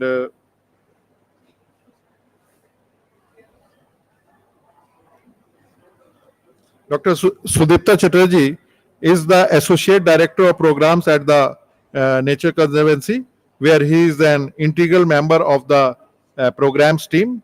He brings over 31 years of experience in conservation and environmental studies. Previously, Sudipta served as the head of the Coca-Cola Department of the Regional Water Studies at the TERI School of Advanced Studies, and has held significant positions such as head of the Committee Biodiversity and Forest and Carbon Division at the Wildlife Trust of India. He has also worked with the ICFRE Government of India and Forest and Biodiversity Divisions at the Windrock International. So welcome to Dr. Sudipta, and you can also briefly explain about the TNC, that what TNC and what is its network. Thank you.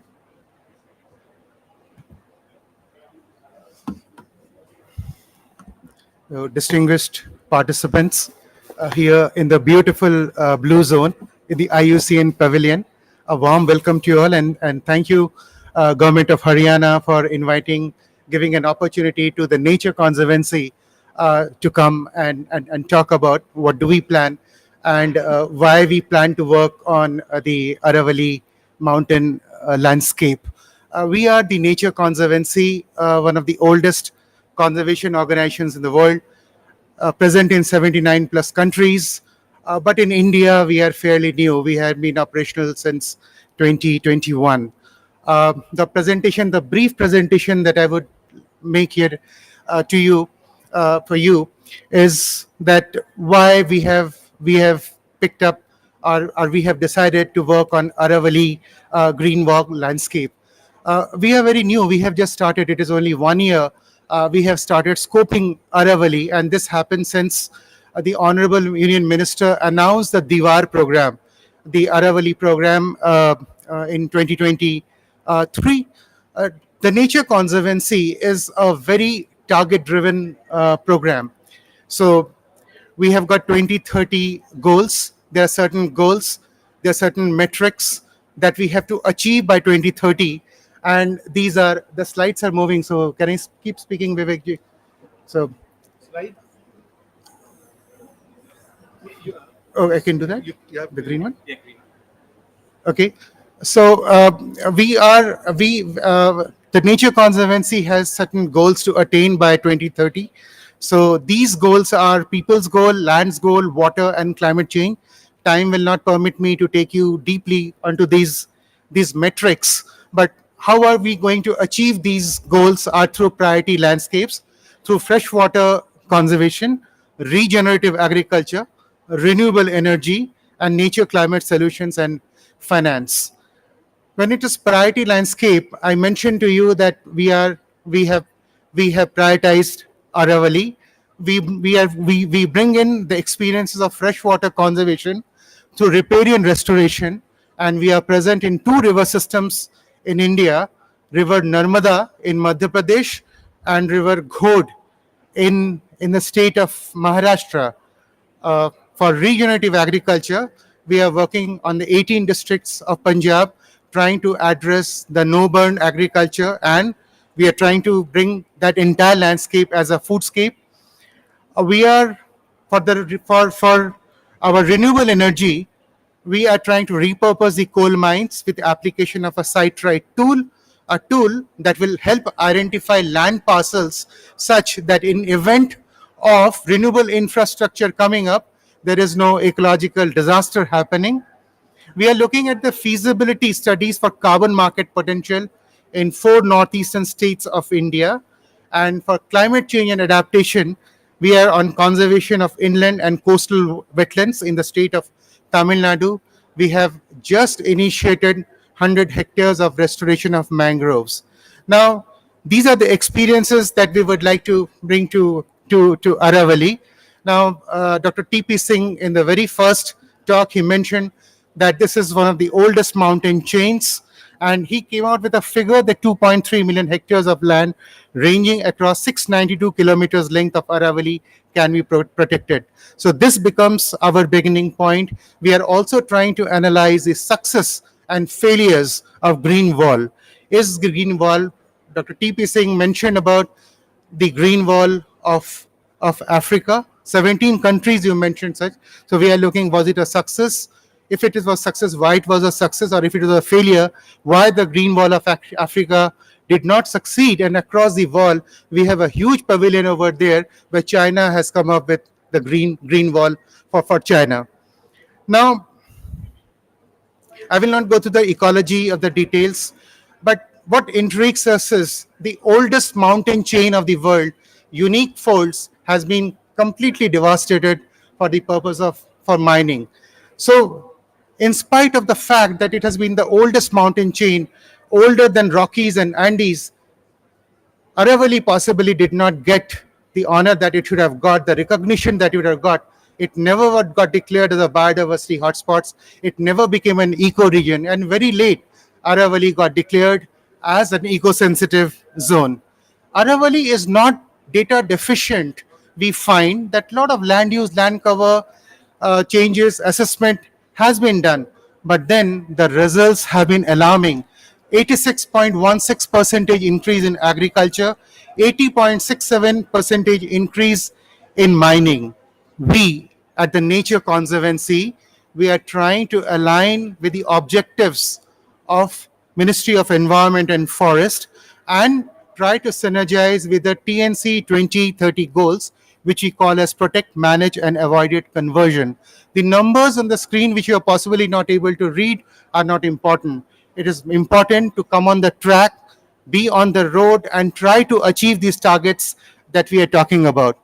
Nature Conservancy India Solutions, to which I belong, we essentially work with partners.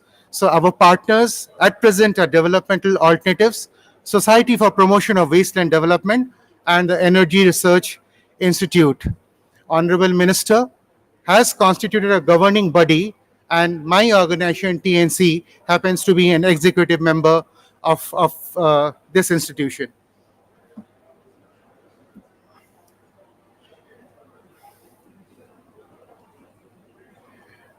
So what is that we are bringing on the plate? The analysis of the land use, land cover. Now we are trying to look at the climate action plans, because this is how the polygon of Aravali landscape could be created. We are looking at the synergized master plans with climate action plans for cities and townships along the green wall, mitigation strategies to threats and pressures, and try to develop long-term conservation goals.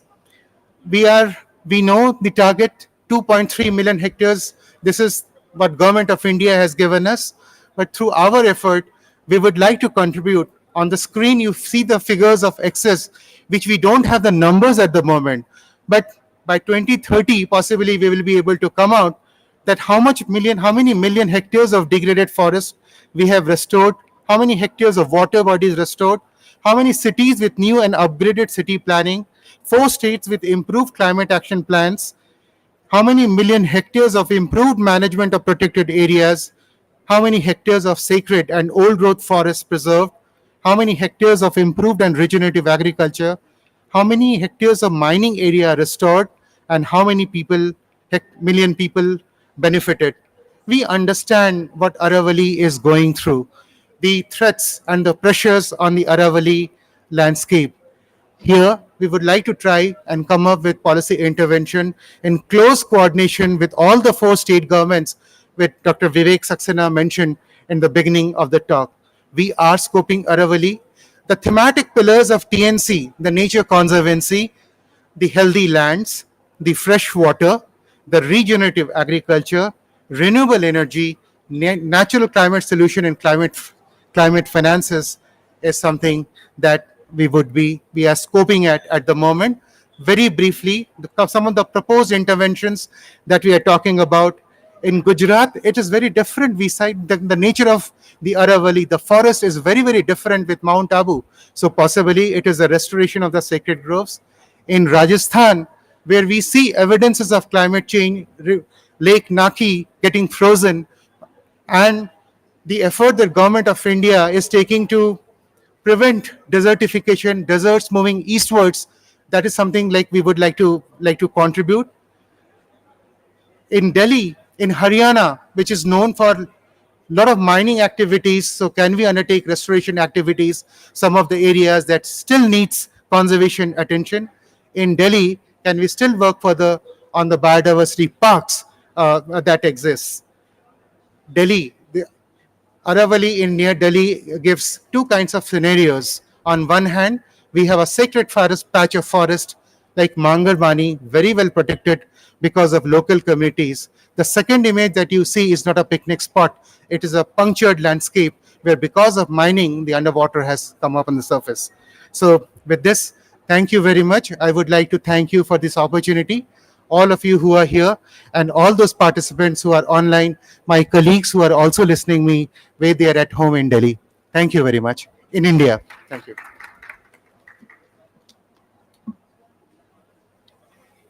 Thank you, Sudipta, and for initiative and proposed support by the TNC for this Aravali Green Wall initiative.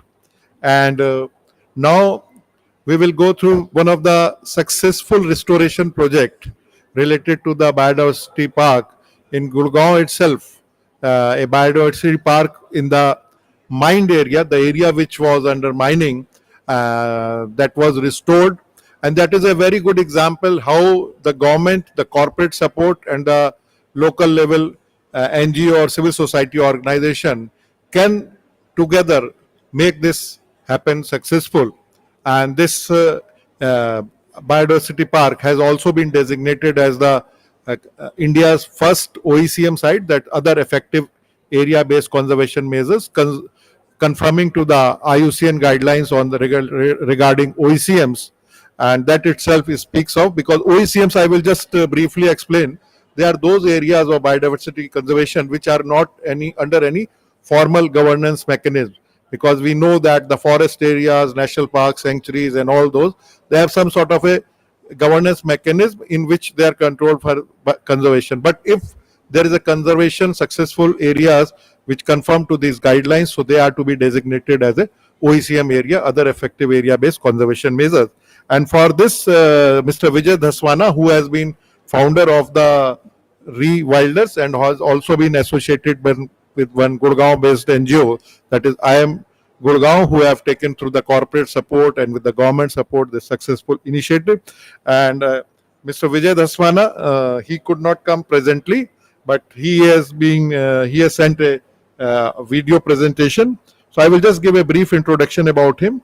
Mr. Vijay Dhaswana has been working towards restoring the degraded landscapes in the states of Haryana, Rajasthan, and Uttarakhand since 2007. He is presently engaged in several projects, some of which have got national recognition also, such as restoring the 380-acre mine site in Gurgaon called Aravali Biodiversity Park. Mr. Vijay is a member of the State Biodiversity Council, Delhi, expert member of the Supreme Court Oversight Committee for the Development of Delhi-Dehradun Road, member of the Rajasthan State Biodiversity Board Committee on Heritage Trees. So I would request that to run the presentation of Mr. Vijay Dhaswana. Is it not opening? I had forwarded. Okay, there is some technical problem, so we will take this presentation at the later stage. So, meanwhile, I can have a brief panel discussion, and Mr. Randeep Johar is here.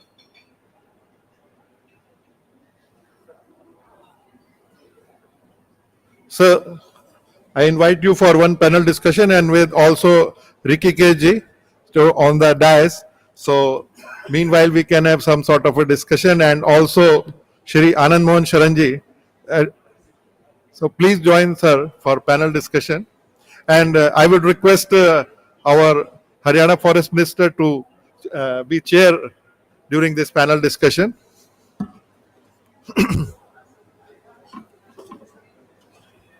हम आपको पूछ लेंगे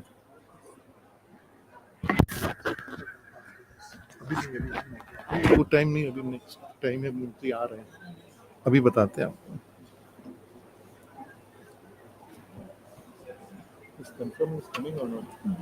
He's coming.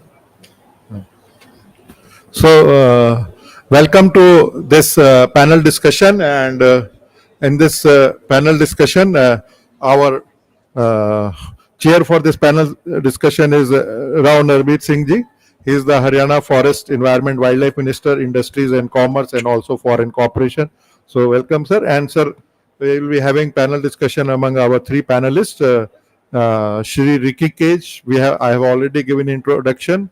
Mr. Randeep Johar, he is from the corporate side, and also his keen interest on the biodiversity, so that he is also chairman of the Haryana State Biodiversity Board.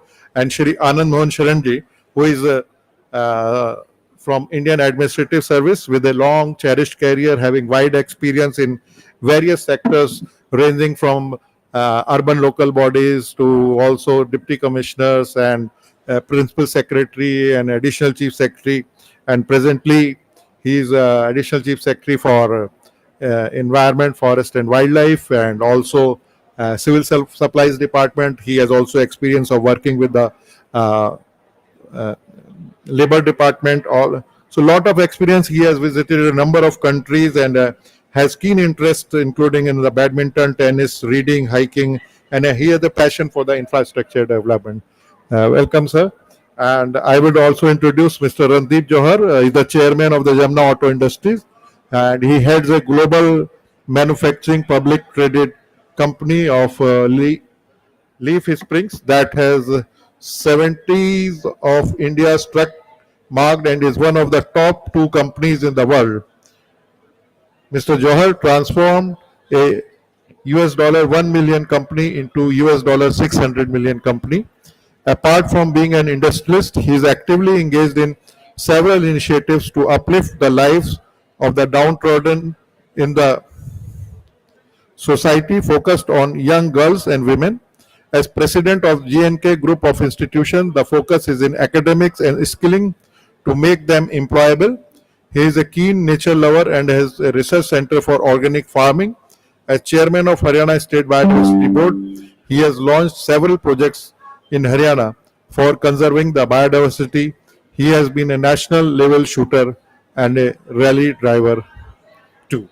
So welcome, sir. And now we have already with us Mr. Ricky Cage. Everybody knows. So I think we can give a big hand to Mr. Ricky Cage for being present here.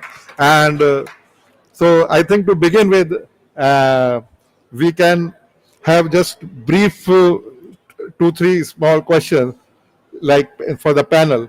So first, Mr. Johar, you being in also in the corporate sector and also now you are as a chairman of the biodiversity board. Sometimes when we talk of the businesses, so there are a lot of, you can say, conflict between the business and the biodiversity conservation, because most of the businesses, they depend also on the natural resources, though while taking those businesses, we don't realize that your business is dependent on the natural resources like use of the land, degradation of the land, the industries, they pollute the water resources, they create lot of, you can say, emissions which cause degradation of the environment, and in the long run, you know that land itself is not infinite, it is a finite resource. So whatever you think that in the name of development or profitability, today you are trying to maximize your profit and you can say production, but at the same time in the future it may not be the case, because if you degrade those resources, the cost of that production will go up. So sir, how do you see what can be the corporate role in future, that because corporates need to be sensitized that they have to integrate this biodiversity conservation aspects and conservation aspects into their business practices? Sir, please. That was a long question. uh, so your question says that all corporates are bad and they are the ones who are destroying nature. But just remember, we manufacture things only for consumers. So if you want something, we'll make it for you. On the second part, I don't think you can generalize and pass a statement that every corporate wants profitability and every corporate wants to kind of degrade the land. And there are many responsible citizens. Never paint them all in one brush. But having said that, yes, it is a challenge today for all corporates to kind of look after the environment. But the good part is that everyone's very conscious. And the reason I say that is that once you get money, which most of the corporates, I assume, have, then you start thinking about your future generations, you start thinking of your country, and people are committed now to somehow conserve environment, and especially now that you see these events happening globally, and even in our country, the pollution levels going up. So yeah, corporates are very, very keen, and I am sure if we have a proper kind of what we discussed this morning, if we get a proper direction, they're ready to commit capital. Oh, thank you. Actually, my statement that which you assume that all corporates they harm the environment, that was just to trigger that, also to sensitize that being also part of the biodiversity board, now you have a very important role in, you can say, motivating other corporates. You may be certainly taking care of all those things, but sometimes the corporates in many of the sectors, especially when your workforce also, because IUCN under its Leaders for Nature program has also component of the having the master classic and sensitizing them. So that also needs to, because now you know under the ESG reporting for the top 1000 SEBI companies, they have to, in annual reporting process, they have to in report also on the CSR and also the ESG activities, that is mandatory. And I would now request Additional Chief Secretary Shri Anand Mohan Shah sir, that now when environmental related challenges are increasing day by day, and especially for a country like India, where we have a large challenge of population poverty, and at the same time today when we have also, today we are having that National Pollution Control Day, and because that is also the on 2nd of December we had a Bhopal gas tragedy also, and especially for the Haryana region, which is just next to the national capital, in what way you see that the government can support all these challenges and ensures that the cities we live, the air we breathe, the water or drinking water we get, that gets better, because ultimately if these resources are not, you can say, degraded, ultimately it affects health, it affects the livability, life, time and everything. So please. Thank you. For most of the मैं हरियाणा प्रदेश developing की ओर से countries, more so a country like India, where in the last 2-3 decades, the development has gone on at a very fast pace. And whenever the development goes on, the first casualty is the environment. So the biggest challenge today is to create a fine balance between development and ecological balance or environment conservation or preservation. With the advent of technology in every field, be it production, as Mr. Johar was मैं saying Haryana प्रदेश earlier, की ओर से be आप it सबका water अभिवादन conservation, be it infrastructure development, we have to come to a conclusion that each activity is to have an inter se balance with each other. And when there is a plethora of interpersonal issues, government comes in. Government is the only entity which can influence, which can control, which can regulate different aspects in the society. It's a huge challenge. Over the years, government, or propelled by the judiciary, the government has been coming out with fast changing, stringent laws in various fields, be it air pollution, be it water pollution, be it any kind of pollution. It is the biggest challenge to the government to keep remodeling its laws, both to control, to regulate, and even to facilitate by way of IT interventions, so that there is a very fine balance between development and environment. And I'm sure the vibrancy of both the federal government in India and the state government and the concern of the democratically elected governments, at least I am very confident. Yes, the situation is alarming, but in times to come, with some drastic measures, we should be in a position to control the growing tension of the ecological imbalance. Thank you. Thank you, sir. And certainly government support and government motivation matters more. Now I will turn to Shri Rikikesh ji, the Indian music composer, environmentalist, 3 times Grammy Award winner, 4th time nomination, and we all wish many more awards to him. Goodwill Ambassador to UNCCD, all many of the UN things. Yeah. And I will ask Ricky ji that when we have corporate sector also now to be motivated, government also to be motivated, as a goodwill ambassador to the UNCCD and also as a music composer, just briefly also explain that what motivated you to promote this and how awareness and sensitization for you through your various concerts make all this mission successful. First of all, I'm very glad to be over here. Thank you so much. And also, I'm extremely glad that the Honorable Minister of Environment for Haryana is over here. I mean, that a big round of applause to him. Shows his absolute passion for the environment, that he's come all the way over here to actually, be amongst us. And also our our Union Minister for Environment also, Mr. Bhupender Yadav. He is in Saudi right now. I met him in the morning. So it shows the commitment that India has towards creating a better future for our future generations. Now, since this is all about the Aravalis and the Great Green Wall in Aravali, being an ambassador with the UNCCD, I've seen the success that the Great Green Wall has had in the Sub-Sahel region. Of course, it's not complete; it's only about 1/3 complete.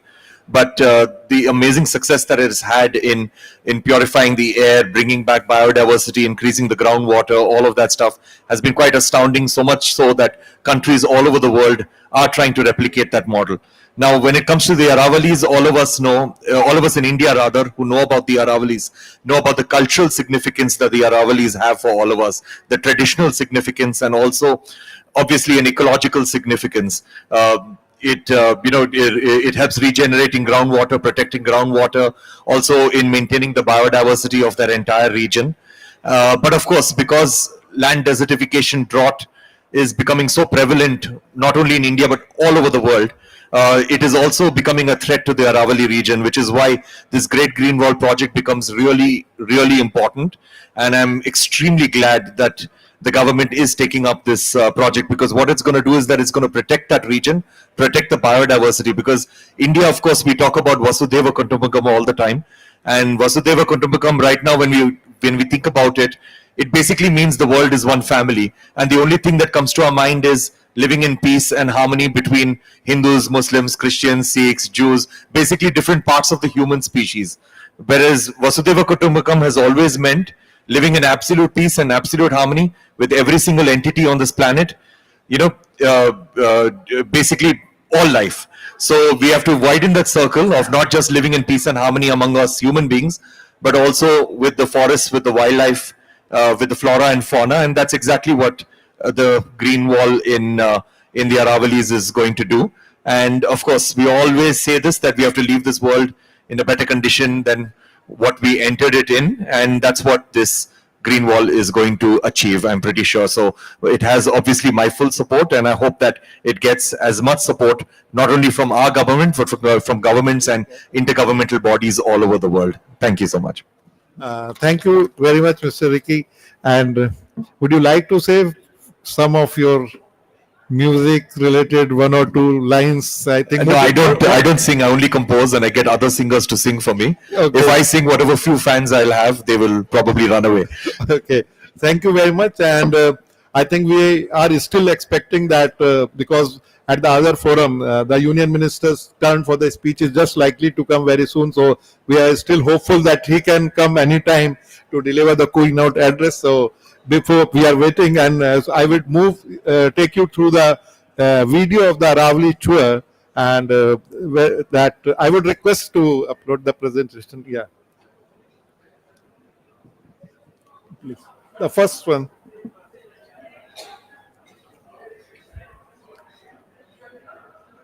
टिपी जाके देख लें.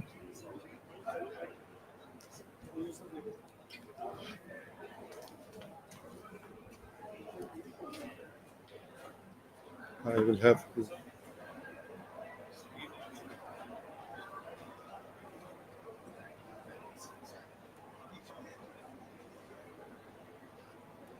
I will.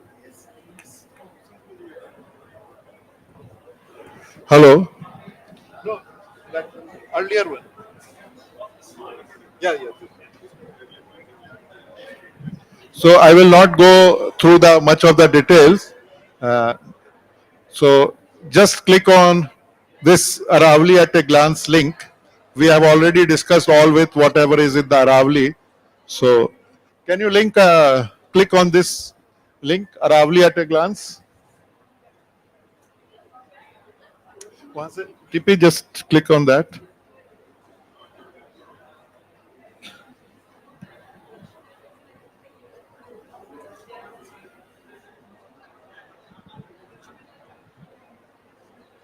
Here.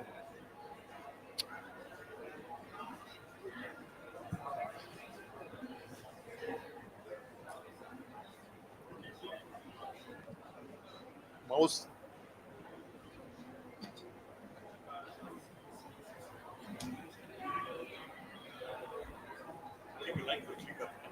हाँ उस पे click कर that is hyperlink should working on my okay by the time they address this technical glitch and so we come to the next part and our Haryana chief minister he has also sent a message for the occasion so I would request to run the next video of the Haryana chief minister Shri Naib Singh Saini ji and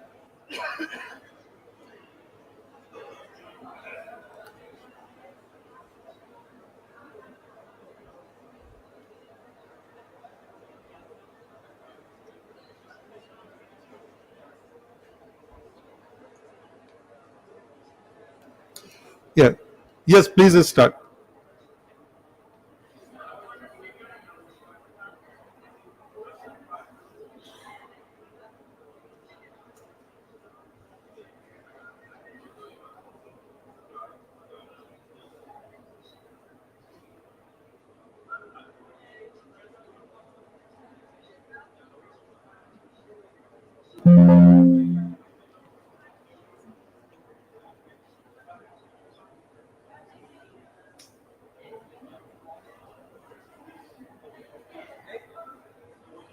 मैं हरियाणा प्रदेश की ओर से आप सबका अभिवादन करता हूं।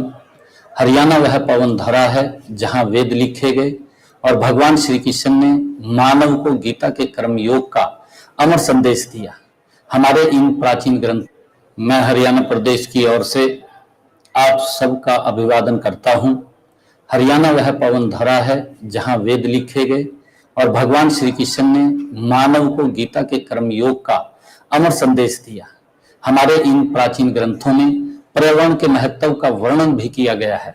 मैं हरियाणा प्रदेश की ओर से UNCCD, IUCN और भारत के पर्यावरण, वन तथा जलवायु परिवर्तन मंत्री श्री भूपेंद्र यादव जी का आभारी हूं।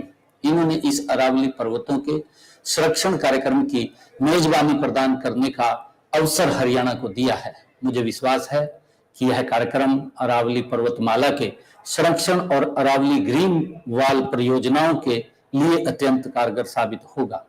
इससे अरावली क्षेत्र में मरुस्थल के फैलने, भूमि कटाव और विकास की चुनौतियों से निपटने में हमें मार्गदर्शन मिलेगा।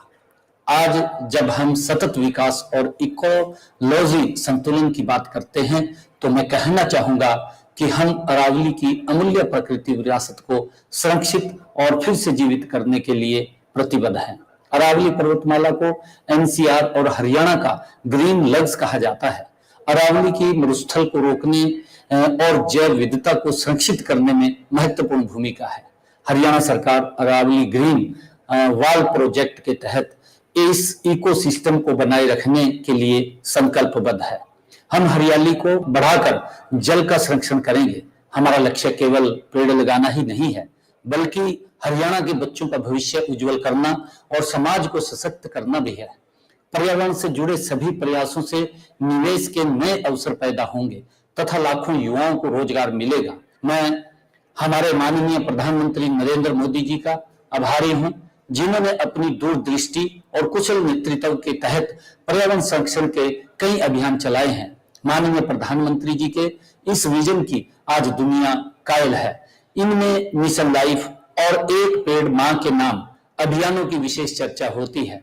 इसके तहत हम आर्थिक विकास को पर्यावरण संरक्षण के साथ जोड़ने के लिए ईमानदारी से प्रयास कर रहे हैं। माननीय प्रधानमंत्री जी की यह सोच है कि हम सभी आने वाली पीढ़ियों को एक सुरक्षित वातावरण तभी दे पाएंगे जब सभी देश जल, वायु और भूमि के संतुलन को बनाए रखने के लिए साझा प्रयास करेंगे। भाइयों बहनों, आइए हम सब मिलकर तय करें कि अरावली की समृद्ध जैव विविधता और प्राकृतिक सुंदरता हमेशा फलती फूलती रहे। हमारी आने वाली पीढ़ियों को भी इसका लाभ मिलता रहे। मैं UNCCD सम्मेलन की शानदार सफलता की कामना करता हूं। धन्यवाद।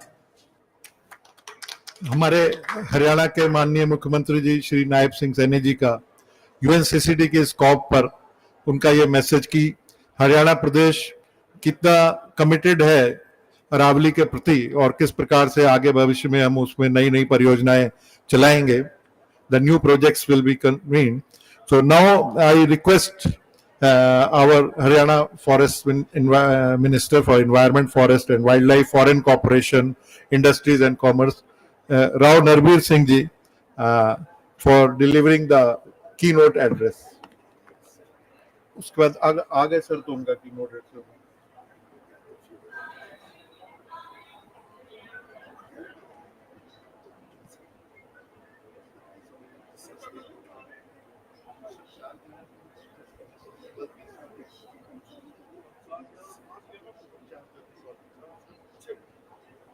एक बार सर आप भी मैसेज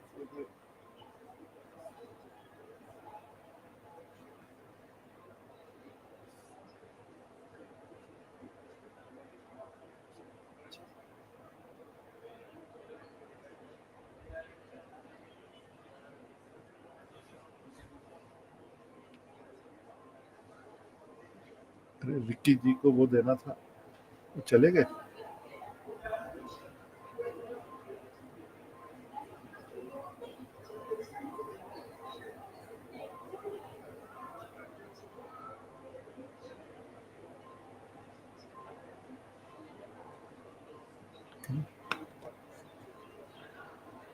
पीएस से बस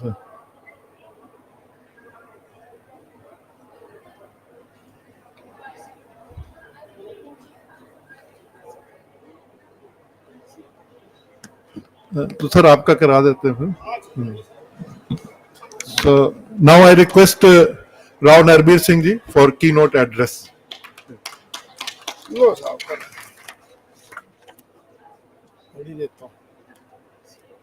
अच्छा वो कर देंगे। सभी को नमस्कार। भारत के हरियाणा राज्य से नमस्कार, जहाँ वैदिक सभ्यता शुरू हुई और परिपक्व हुई, वेद लिखे गए और जहां से भगवान श्री कृष्ण ने युद्ध की शुरुआत में गीता का उपदेश दिया। Good evening, everyone. Greetings from Haryana state of India, where Vedic civilization began and matured, where Vedas were written. Lord Krishna preached Gita at the start of the battle of Mahabharata. मैं व्यक्तिगत रूप से IUCN, UNCCD, सचिवालय और पर्यावरण, one और जलवायु परिवर्तन मंत्रालय, भारत सरकार को IUCN मंडप में इस महत्वपूर्ण साइड इवेंट की मेजबानी करने का अवसर प्रदान करने के लिए हार्दिक आभार व्यक्त करता हूं, जो अरावली ग्रीन वॉल प्रोजेक्ट को प्रदर्शित करने के लिए एक वैश्विक मंच प्रदान करता है। I personally extend heartfelt gratitude to IUCN, UNCCD Secretariat and Ministry of Environment, Forests and Climate Change Government of India for providing the Government of Haryana the opportunity to host this significant side event at the IUCN Pavilion, offering a global platform to showcase the Aravali Green Wall project. Haryana मरुस्थलीकरण, भूमि संरक्षण और सूखे DLDD जैसी गंभीर पर्यावरणीय चुनौतियों से निपटने के लिए सक्रिय प्रयास कर रहा है। मैं भारत के माननीय प्रधानमंत्री श्री नरेंद्र मोदी जी के दूरदर्शी नेतृत्व की सराहना करता हूं, जिन्होंने मिशन लाइफ और एक पेड़ मां के नाम सांस्कृतिक और पर्यावरणीय चेतना से जुड़ी मां के नाम पर एक अनूठा समुदाय नेतृत्व वाला वनीकरण कार्यक्रम जैसी ऐतिहासिक फसलों के पहलों के माध्यम से वैश्विक, राष्ट्रीय और स्थानीय समुदायों को स्थायी जीवन शैली अपनाने के लिए प्रेरित किया है। Haryana has been undertaking proactive efforts in addressing critical environmental challenges like desertification, land degradation and drought. I acknowledge and commend the visionary leadership of the Honorable Prime Minister of India, Shri Narendra Modi ji, who has inspired global, national and local communities to adopt sustainable lifestyles through landmark initiatives such as Mission Life and Ek Ped Maa Ke Naam, a unique community-led afforestation program in the name of Mother, tied to cultural and environmental consciousness. उनके दृष्टिकोण से प्रेरित होकर श्री नायब सैनी जी के कुशल नेतृत्व में हरियाणा सरकार ने ऑक्सीवन प्राण, वायु देवता और वन मित्रों के माध्यम से सामुदायिक भागीदारी जैसे विभिन्न योजनाएं शुरू की हैं। Inspired by the wisdom of our Honorable Prime Minister, Haryana government under the able stewardship of Mr. Naib Singh Saini ji has launched various community-driven schemes such as Oxyvans, Friends of Forest, Pranvayu Devta. Aravalli की पहाड़ियां हरियाणा प्रदेश और क्षेत्र के लिए महत्वपूर्ण भूमिका निभाती हैं। Aravali's play a vital role for Haryana and the region. Aravalli की पहाड़ियां खास तौर पर हरियाणा के लिए बहुत महत्वपूर्ण पारिस्थितिक महत्व रखती हैं, क्योंकि वे रेगिस्तानीकरण के विरुद्ध एक प्राकृतिक ढाल के रूप में काम करती हैं और जैव विविधता और जल संरक्षण का एक महत्वपूर्ण स्रोत हैं। Aravali's mountains have ecological significance, especially for Haryana, as a natural shield against desertification and a critical source of biodiversity and water security.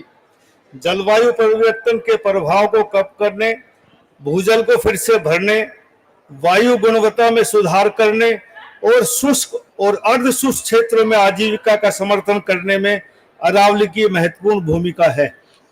Aravalis have a vital role in mitigating climate change impacts, replenishing groundwater, improving air quality, and supporting livelihoods in arid and semi-arid regions. विश्व स्तर पर अरावली पर्वतमाला को सांस्कृतिक और ऐतिहासिक महत्व के परिदृश्य के रूप में स्वीकार किया जाता है, जो लोगों और प्रकृति के बीच गहरे संबंध का प्रतीक है। Globally, Aravalis are acknowledged as landscapes of cultural and historical value, symbolizing a deep-rooted connection between people and nature. Aravalli green wall project AGWP के तहत निम्नलिखित पहल की गई है। Following initiatives have been stipulated under Aravali Green Wall project. 4 राज्यों हरियाणा, राजस्थान, गुजरात और दिल्ली में 1.15 मिलियन हेक्टेयर से अधिक भूमि का जीर्णोद्धार बहुराज्य सहयोग का एक अनुकरणीय मॉडल प्रदर्शित करता है। Restoration of over 1.15 million hectares across 4 states including Haryana, Rajasthan, Gujarat and Delhi, demonstrating an exemplary model of multi-state collaboration. स्वदेशी प्रजातियों के साथ वनीकरण, जैव विविधता संरक्षण, मृदा स्वास्थ्य में सुधार और भूजल पुनः भरण को बढ़ाने का पर ध्यान केंद्रित करना। Focus on afforestation with indigenous species, biodiversity conservation, improving soil health and enhancing groundwater recharge. UNCCD, UNFCCC, CBD, SDG व IUCN नेचर 2030 कार्यक्रम के तहत वैश्विक प्रतिबद्धताओं को प्राप्त करने में योगदान। Contribution to achieving global commitments under UNCCD, UNFCCC, CBD, SDGs and IUCN Nature 2030 program. इस अवसर पर मैं भारत को सरकार को विशेष रूप से केंद्रीय पर्यावरण, वन और जलवायु परिवर्तन मंत्री श्री भूपेंद्र यादव जी को इस दूरदर्शी परियोजना की शुरुआत करने और भाग लेने वाले राज्यों के बीच सहयोग को बढ़ावा देने और इस महत्वपूर्ण कार्यक्रम के लिए मुख्य अतिथि बनने के हमारे अनुरोध को स्वीकार करने के लिए अपना हार्दिक धन्यवाद देना चाहता हूं। ये अपने आगे तो ठीक है साहब।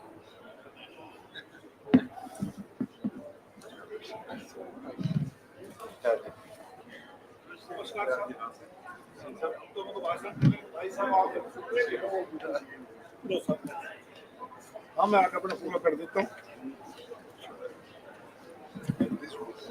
बैठो साहब। इस अवसर पर मैं भारत सरकार को विशेष रूप से केंद्रीय पर्यावरण और वन जलवायु परिवर्तन मंत्री श्री भूपेंद्र यादव जी को इस दूरदर्शी परियोजना की शुरुआत करने और भाग लेने वाले राज्यों के बीच सहयोग को बढ़ावा देने और इस महत्वपूर्ण कार्यक्रम के लिए मुख्य अतिथि बनने के हमारे अनुरोध को स्वीकार करने के लिए अपना हार्दिक धन्यवाद देना चाहता हूं। ये अपने आप में मरुस्थलीकरण, भूमि संरक्षण और सूखे DLDD की चुनौतियों का समाधान करने के लिए हमारी राष्ट्रीय स्तर की प्रतिबद्धता को दर्शाता है। I am thankful to the Government of India, particularly Shri Bhupendra Yadav ji, Honorable Union Minister for Environment, Forest and Climate Change, for initiating this visionary project and fostering collaboration among participating states, and also accepting our request to be the chief guest for this very important side event. That itself shows India's commitments to address challenges of desertification, land degradation, and drought. मैं AGWP को नवीन पद्धतियों और वैश्विक सर्वोत्तम प्रथाओं के साथ संरक्षित करने में अपने अमूल्य समर्थन के लिए IUCN के प्रति भी अपना आभार व्यक्त करता हूं। I also express gratitude to the IUCN for its invaluable support in aligning AGWP with innovative methodologies and global best practices. मैं सभी स्तरों पर पर्यावरण संरक्षण को अभियानों को बढ़ावा देने के लिए माननीय प्रधानमंत्री श्री नरेंद्र मोदी जी की प्रतिबद्धता और सतत विकास की दिशा में वैश्विक समुदाय को संगठित करने में उनके नेतृत्व को भी उजागर करना चाहता हूं। I would also like to highlight the Honorable Prime Minister Shri Narendra Modi ji's commitment to fostering environmental conservation campaigns at all levels and his leadership in mobilizing the global community towards sustainable development.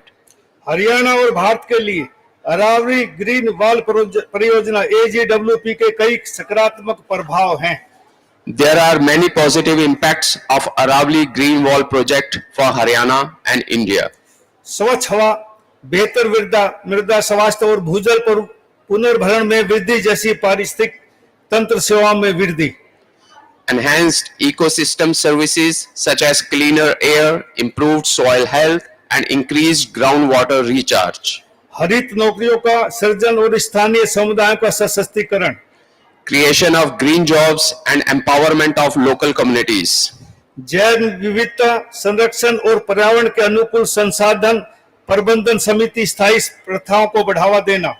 Promotion of sustainable practices including biodiversity conservation and eco-friendly resource management. Haryana सरकार Aravalli green wall परियोजनाओं के माध्यम से इस अनूठी पहल के लिए सभी अरावली राज्य राजस्थान, गुजरात और दिल्ली के साथ सहयोग करने के लिए प्रतिबद्ध है। Government of Haryana is committed for collaboration with all Aravali states, Rajasthan, Gujarat and Delhi for this unique initiative through Aravali Green Wall project.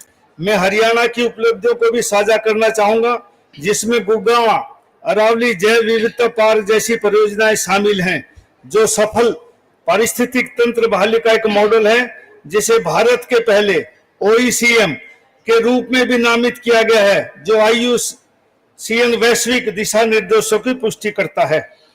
I would also like to share Haryana's achievements including projects like the Gurugram Aravali Biodiversity Park, a model of successful ecosystem restoration that has also been designed as India's first other effective area-based conservation measures, that is OECM, conforming to IUCN global guidelines. युवा पीढ़ी को इस नेक काम के प्रति जागरूक करने और उन्हें स्थानीय स्तर पर आजीविका के अवसर प्रदान करने के लिए पूरे राज्य में गांव स्तर पर वन मित्रों को लगाया गया है। To make the young generation aware of this noble cause and to provide them livelihood opportunities at the local level, Van Mitras have been deployed at village level across the state. प्राण वायु देवता योजना के तहत 75 वर्ष से अधिक आयु के पेड़ों को 2500 रुपए की वार्षिक पेंशन दी जाती है। Under the Pran Vayu Devta scheme, an annual pension of rupees 2,500 is given to trees above 75 years of age. शहरी क्षेत्रों में ऑक्सीजन के स्रोतों के रूप में कार्य करने और परिदृश्य को रेगिस्तान बनने से रोकने के लिए ऑक्सी वैन स्थापित की जा रही हैं। Oxyvans are being installed in urban areas to act as a source of oxygen and prevent landscapes from becoming desert. मैं एक लचीले भविष्य के निर्माण के लिए हरित भूभागों में इसी तरह की पहल करने के लिए राज्य के समर्पण की पुष्टि करता हूं और अभिनव तथा समावेशी दृष्टिकोणों के माध्यम से पर्यावरण संरक्षण और सतत विकास के लिए हरियाणा की अटूट प्रतिबद्धता को भी दोहराता हूं। I reaffirm the state's dedication to taking similar initiatives in degraded landscapes to build a resilient future, and also reiterate Haryana's unwavering commitment to environmental conservation and sustainable development through innovative and inclusive approaches. मैं व्यक्तिगत रूप से हरित भूभागों को बहाल करने और जलवायु चुनौतियों से निपटने के वैश्विक प्रयासों के लिए अरावली ग्रीन वॉल परियोजना की कल्पना करता हूं। I personally envision the Aravali Green Wall project to contribute to global efforts to restore degraded landscapes and tackle climate challenges. इस भव्य सभा के माध्यम से मैं सरकारों, अंतर्राष्ट्रीय संगठनों और निजी संस्थाओं सहित सभी वैश्विक, क्षेत्रीय, राष्ट्रीय और उपराष्ट्रीय स्तर के हितधारकों से तकनीकी और वित्तीय माध्यमों से AGWP की सफलता में भागीदार बनने का आह्वान करता हूं। Through this grand gathering, I call upon all global, regional, national and sub-national level stakeholders, including governments, international organizations and private entities to partner in the success of AGWP through technical and financial means. मैं एक बार फिर cross learning के लिए यह मंच प्रदान करने के लिए IUCN के प्रति गहरा आभार व्यक्त करता हूं।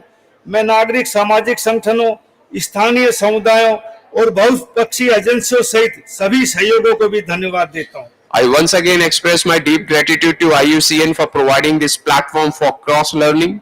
I also thank all partners, including civil society organizations, local communities, and multilateral agencies. मैं भारत की विकास यात्रा में स्थिरता को केंद्रीय स्तंभ बनाने और प्रत्येक व्यक्ति को स्थायी जीवन शैली अपनाने के लिए प्रेरित करने में माननीय प्रधानमंत्री जी की प्रेरणादायक भूमिका को भी स्वीकार करना और धन्यवाद देना चाहता हूं। जय Hind. I would also like to acknowledge and thank the inspirational role of the Honorable Prime Minister in making sustainability a central pillar in India's development journey and inspiring every individual to adopt a sustainable lifestyle. Jai Hind. Thank you very much, sir. And just now we heard from the Haryana Forest, Environment and Wildlife Minister, Minister for Industries and Commerce and also Foreign Cooperation, that Haryana's commitment towards addressing land degradation and especially through Aravali Green Project, initiatives for the biodiversity conservation, addressing issues related to the climate change. And now the moment has come. We have been waiting for the Honorable Union Minister for Environment, Forest and Climate Change, Shri Bhupender Yadav ji, who in spite of his very, very busy schedule, at least he has joined our this side event, and we are so really honored to have you here. Sir, I would request you, sir, to deliver the keynote address.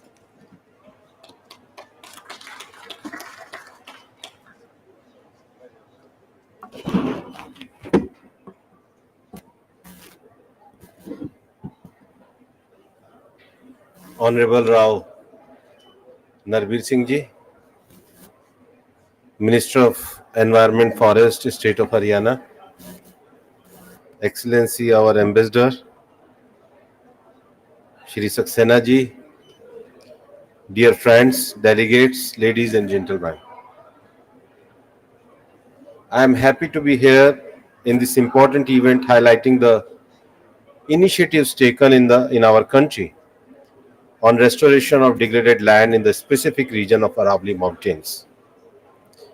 India's leadership in environmental stewardship and India's proactive role in addressing global environmental challenges under the leadership of Honorable Prime Minister Shri Narendra Modi ji is now well known, and this has been acknowledged at all important international forums like G20, UNFCCC, UNCCD, CMS, etc.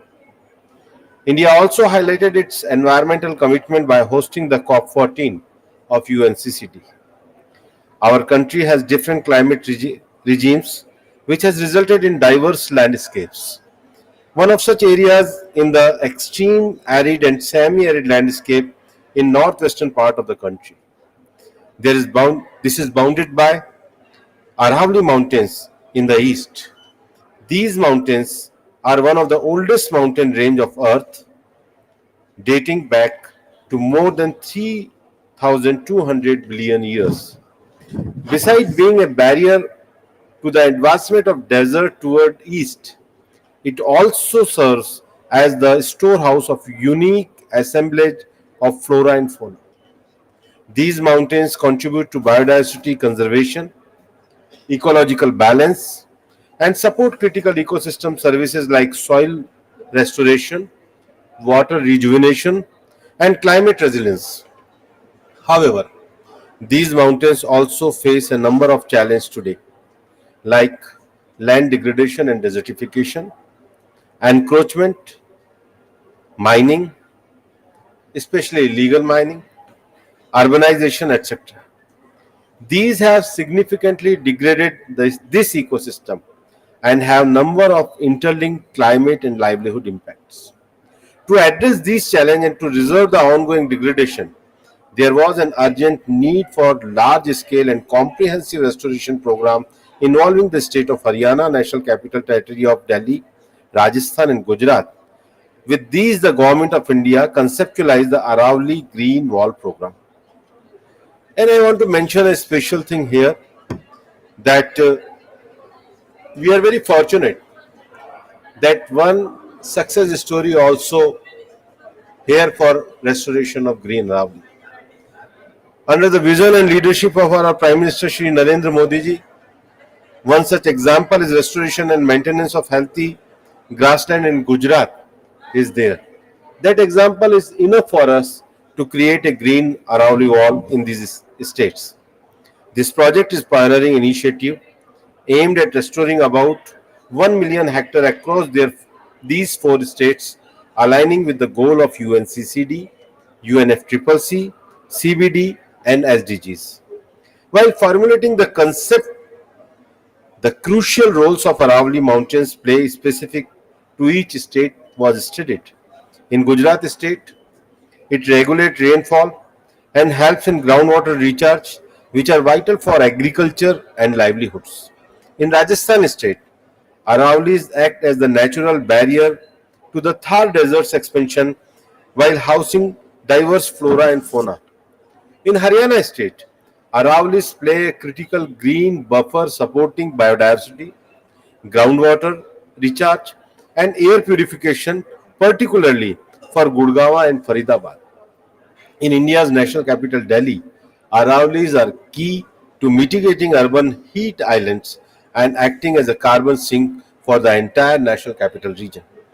Aravalli Green Wall project stipulates innovative approaches including nature-based solutions to restore degraded landscapes, focusing on afforestation with indigenous species, soil health improvement, and rejuvenation of soil moisture rejuvenation. Our beloved Prime Minister Shri Narendra Modi ji has launched the mass-based campaign Plant for Mother Earth, Ek Ped Maa Ke Naam, to encourage to plant a tree in the name of his or any person for the name of their mother and for the Mother Earth also. We have already achieved planting of more than 1 billion saplings within a span of 6 months. This campaign will be the driving force during the implementation of the Aravalli Green Wall project. The Green Wall will have impact to the Aravallis and beyond with significant benefits such as environmental benefits, combating desertification, enhanced biodiversity, and ensuring groundwater recharging along with the improvement in air quality and maintenance of clean, green, and healthy environment in the region. The project emphasizes call to action through collaborative responsibility and emphasize on importance of collective effort involving governments, civil society, and international organizations to restore to protect the Aravalli. I appreciate organization of this side event and urge all stakeholders to join hands in creating a sustainable and resilient future for our planet. Thank you. Thanks to all of you. Thank you very much, sir. And we just heard Bhupender Yadav sir that Government of India's commitment for the cause of Aravallis for the Green Wall project. Thank you, sir. And amongst us, Director General of Forest and Special Secretary Shri Jitendra Kumar ji is also present. So we are really honored, sir, to have your presence also here. And sir has very limited time, so we are really grateful, sir, that you took valuable time at least to motivate us and motivate our entire team. Now I would request our Haryana Minister Rao Narbir Singh ji to present a memento and also the coffee table book and book related to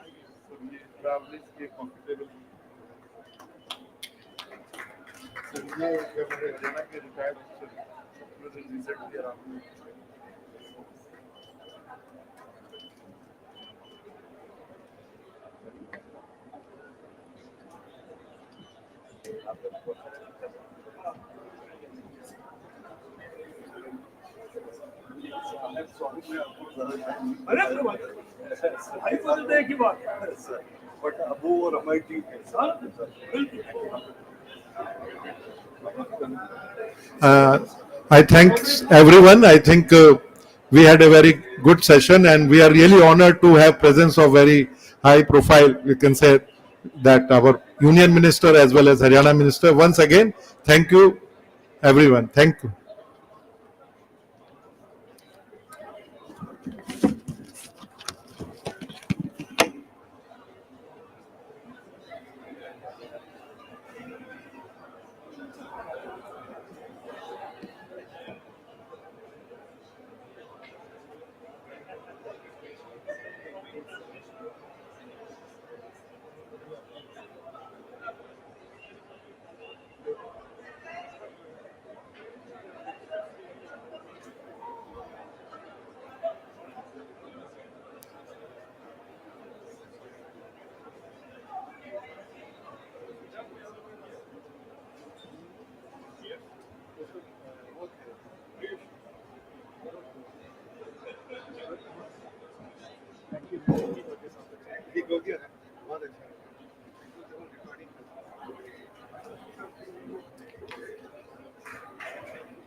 No, this is no wireless. You can move it.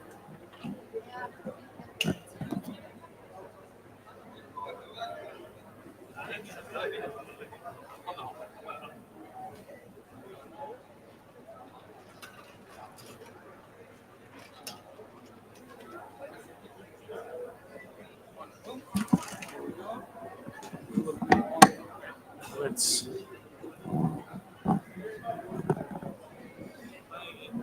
Hi.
Надо остальные убрать.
It's also not showing on the live stream.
شهدت أزمانا وأحداثا تمضي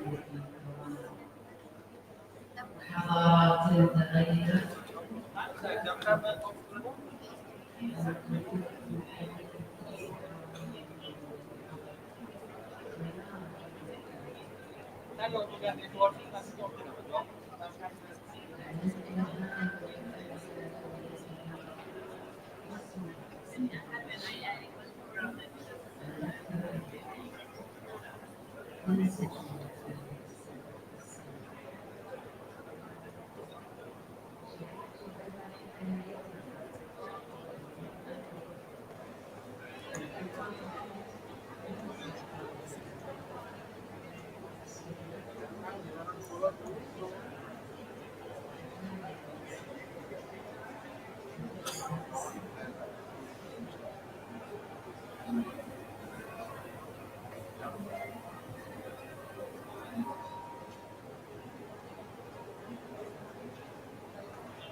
Więc сказал, что за 10 минут.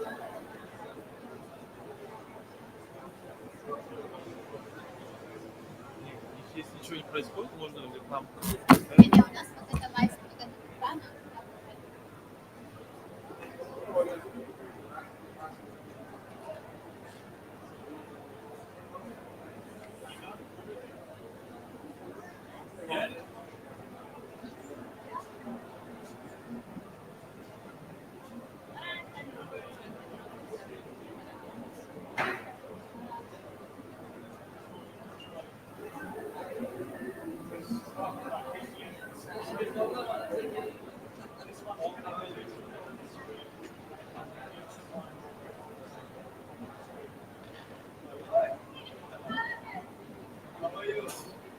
Nice to see you.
orqa fondan to'g'irlab olasizda. Buni просто qilib qo'ygansiz, podpisaniyada orqasida ekran turmasin, o'rtada bo'lsin dedik. Buni qilib qo'yasiz keyin. Sizga ekran tushib qoladi-yu. Mana bu yozuv yarimi tushmaydi. Bu yoqdan olasizda. Bu yoqdan olsangiz mana qarab turadi-da, mana qarasa, qarmadi. Endi o'rgatib qo'yasiz. Turayotgan, men bundoq qarab qo'ysangiz rasmga olamaymiz. Nima qilasiz? Siz shu.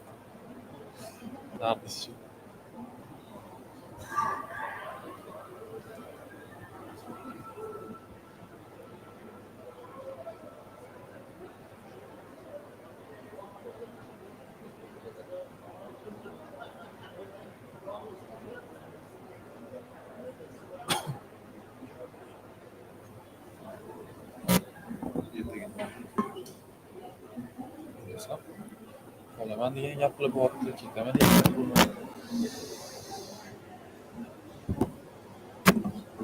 Sinab ko'rmaysizmi kamerani? Ras qo'y ishlayotgan.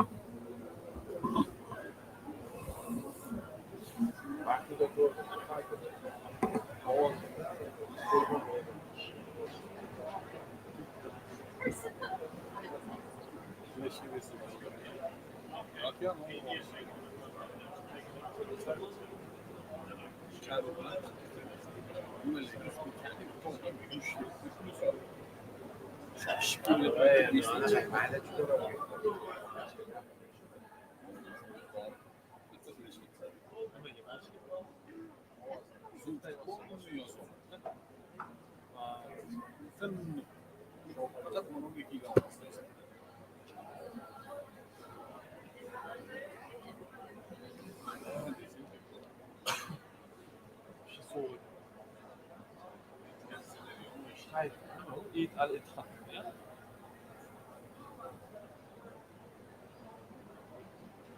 Они могут открыть? Надо информацию. Они уже считались. А потом вот это, то, что Александра, то, что мы скинули. Да. Сначала будет два наших, только основной слайд, потом описание, пишут, проверяют.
Now screen is well.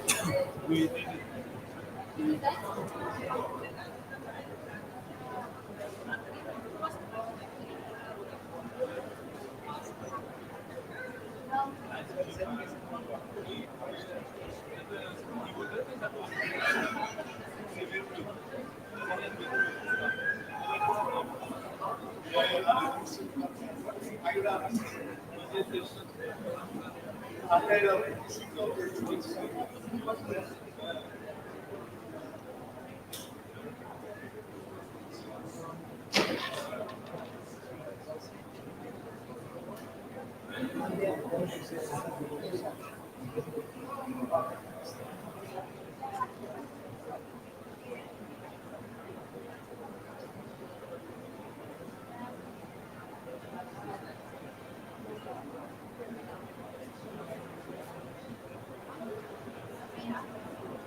This place is much better. Look, this place.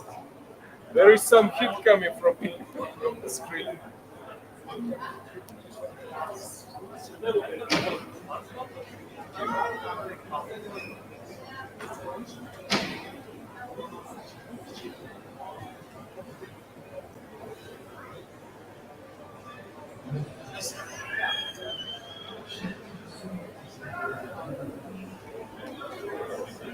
Will get up the volume slap.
No, ma بالكوتر سيس لا مصافرة بس يعني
keyingi yil mana Abu Dabida tadbiri bo'lib conservation bo'yicha.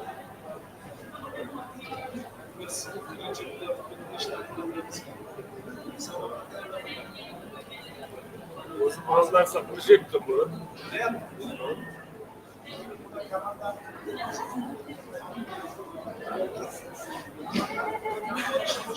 O'zi hozir chiqib ozgina gapirsak ham bo'lardi, nima qilyapti? Yo, bizni loyihada. Endi O'zbekiston uchun.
Ya hozir vazirlar chiqib, hozir hali chiqadi.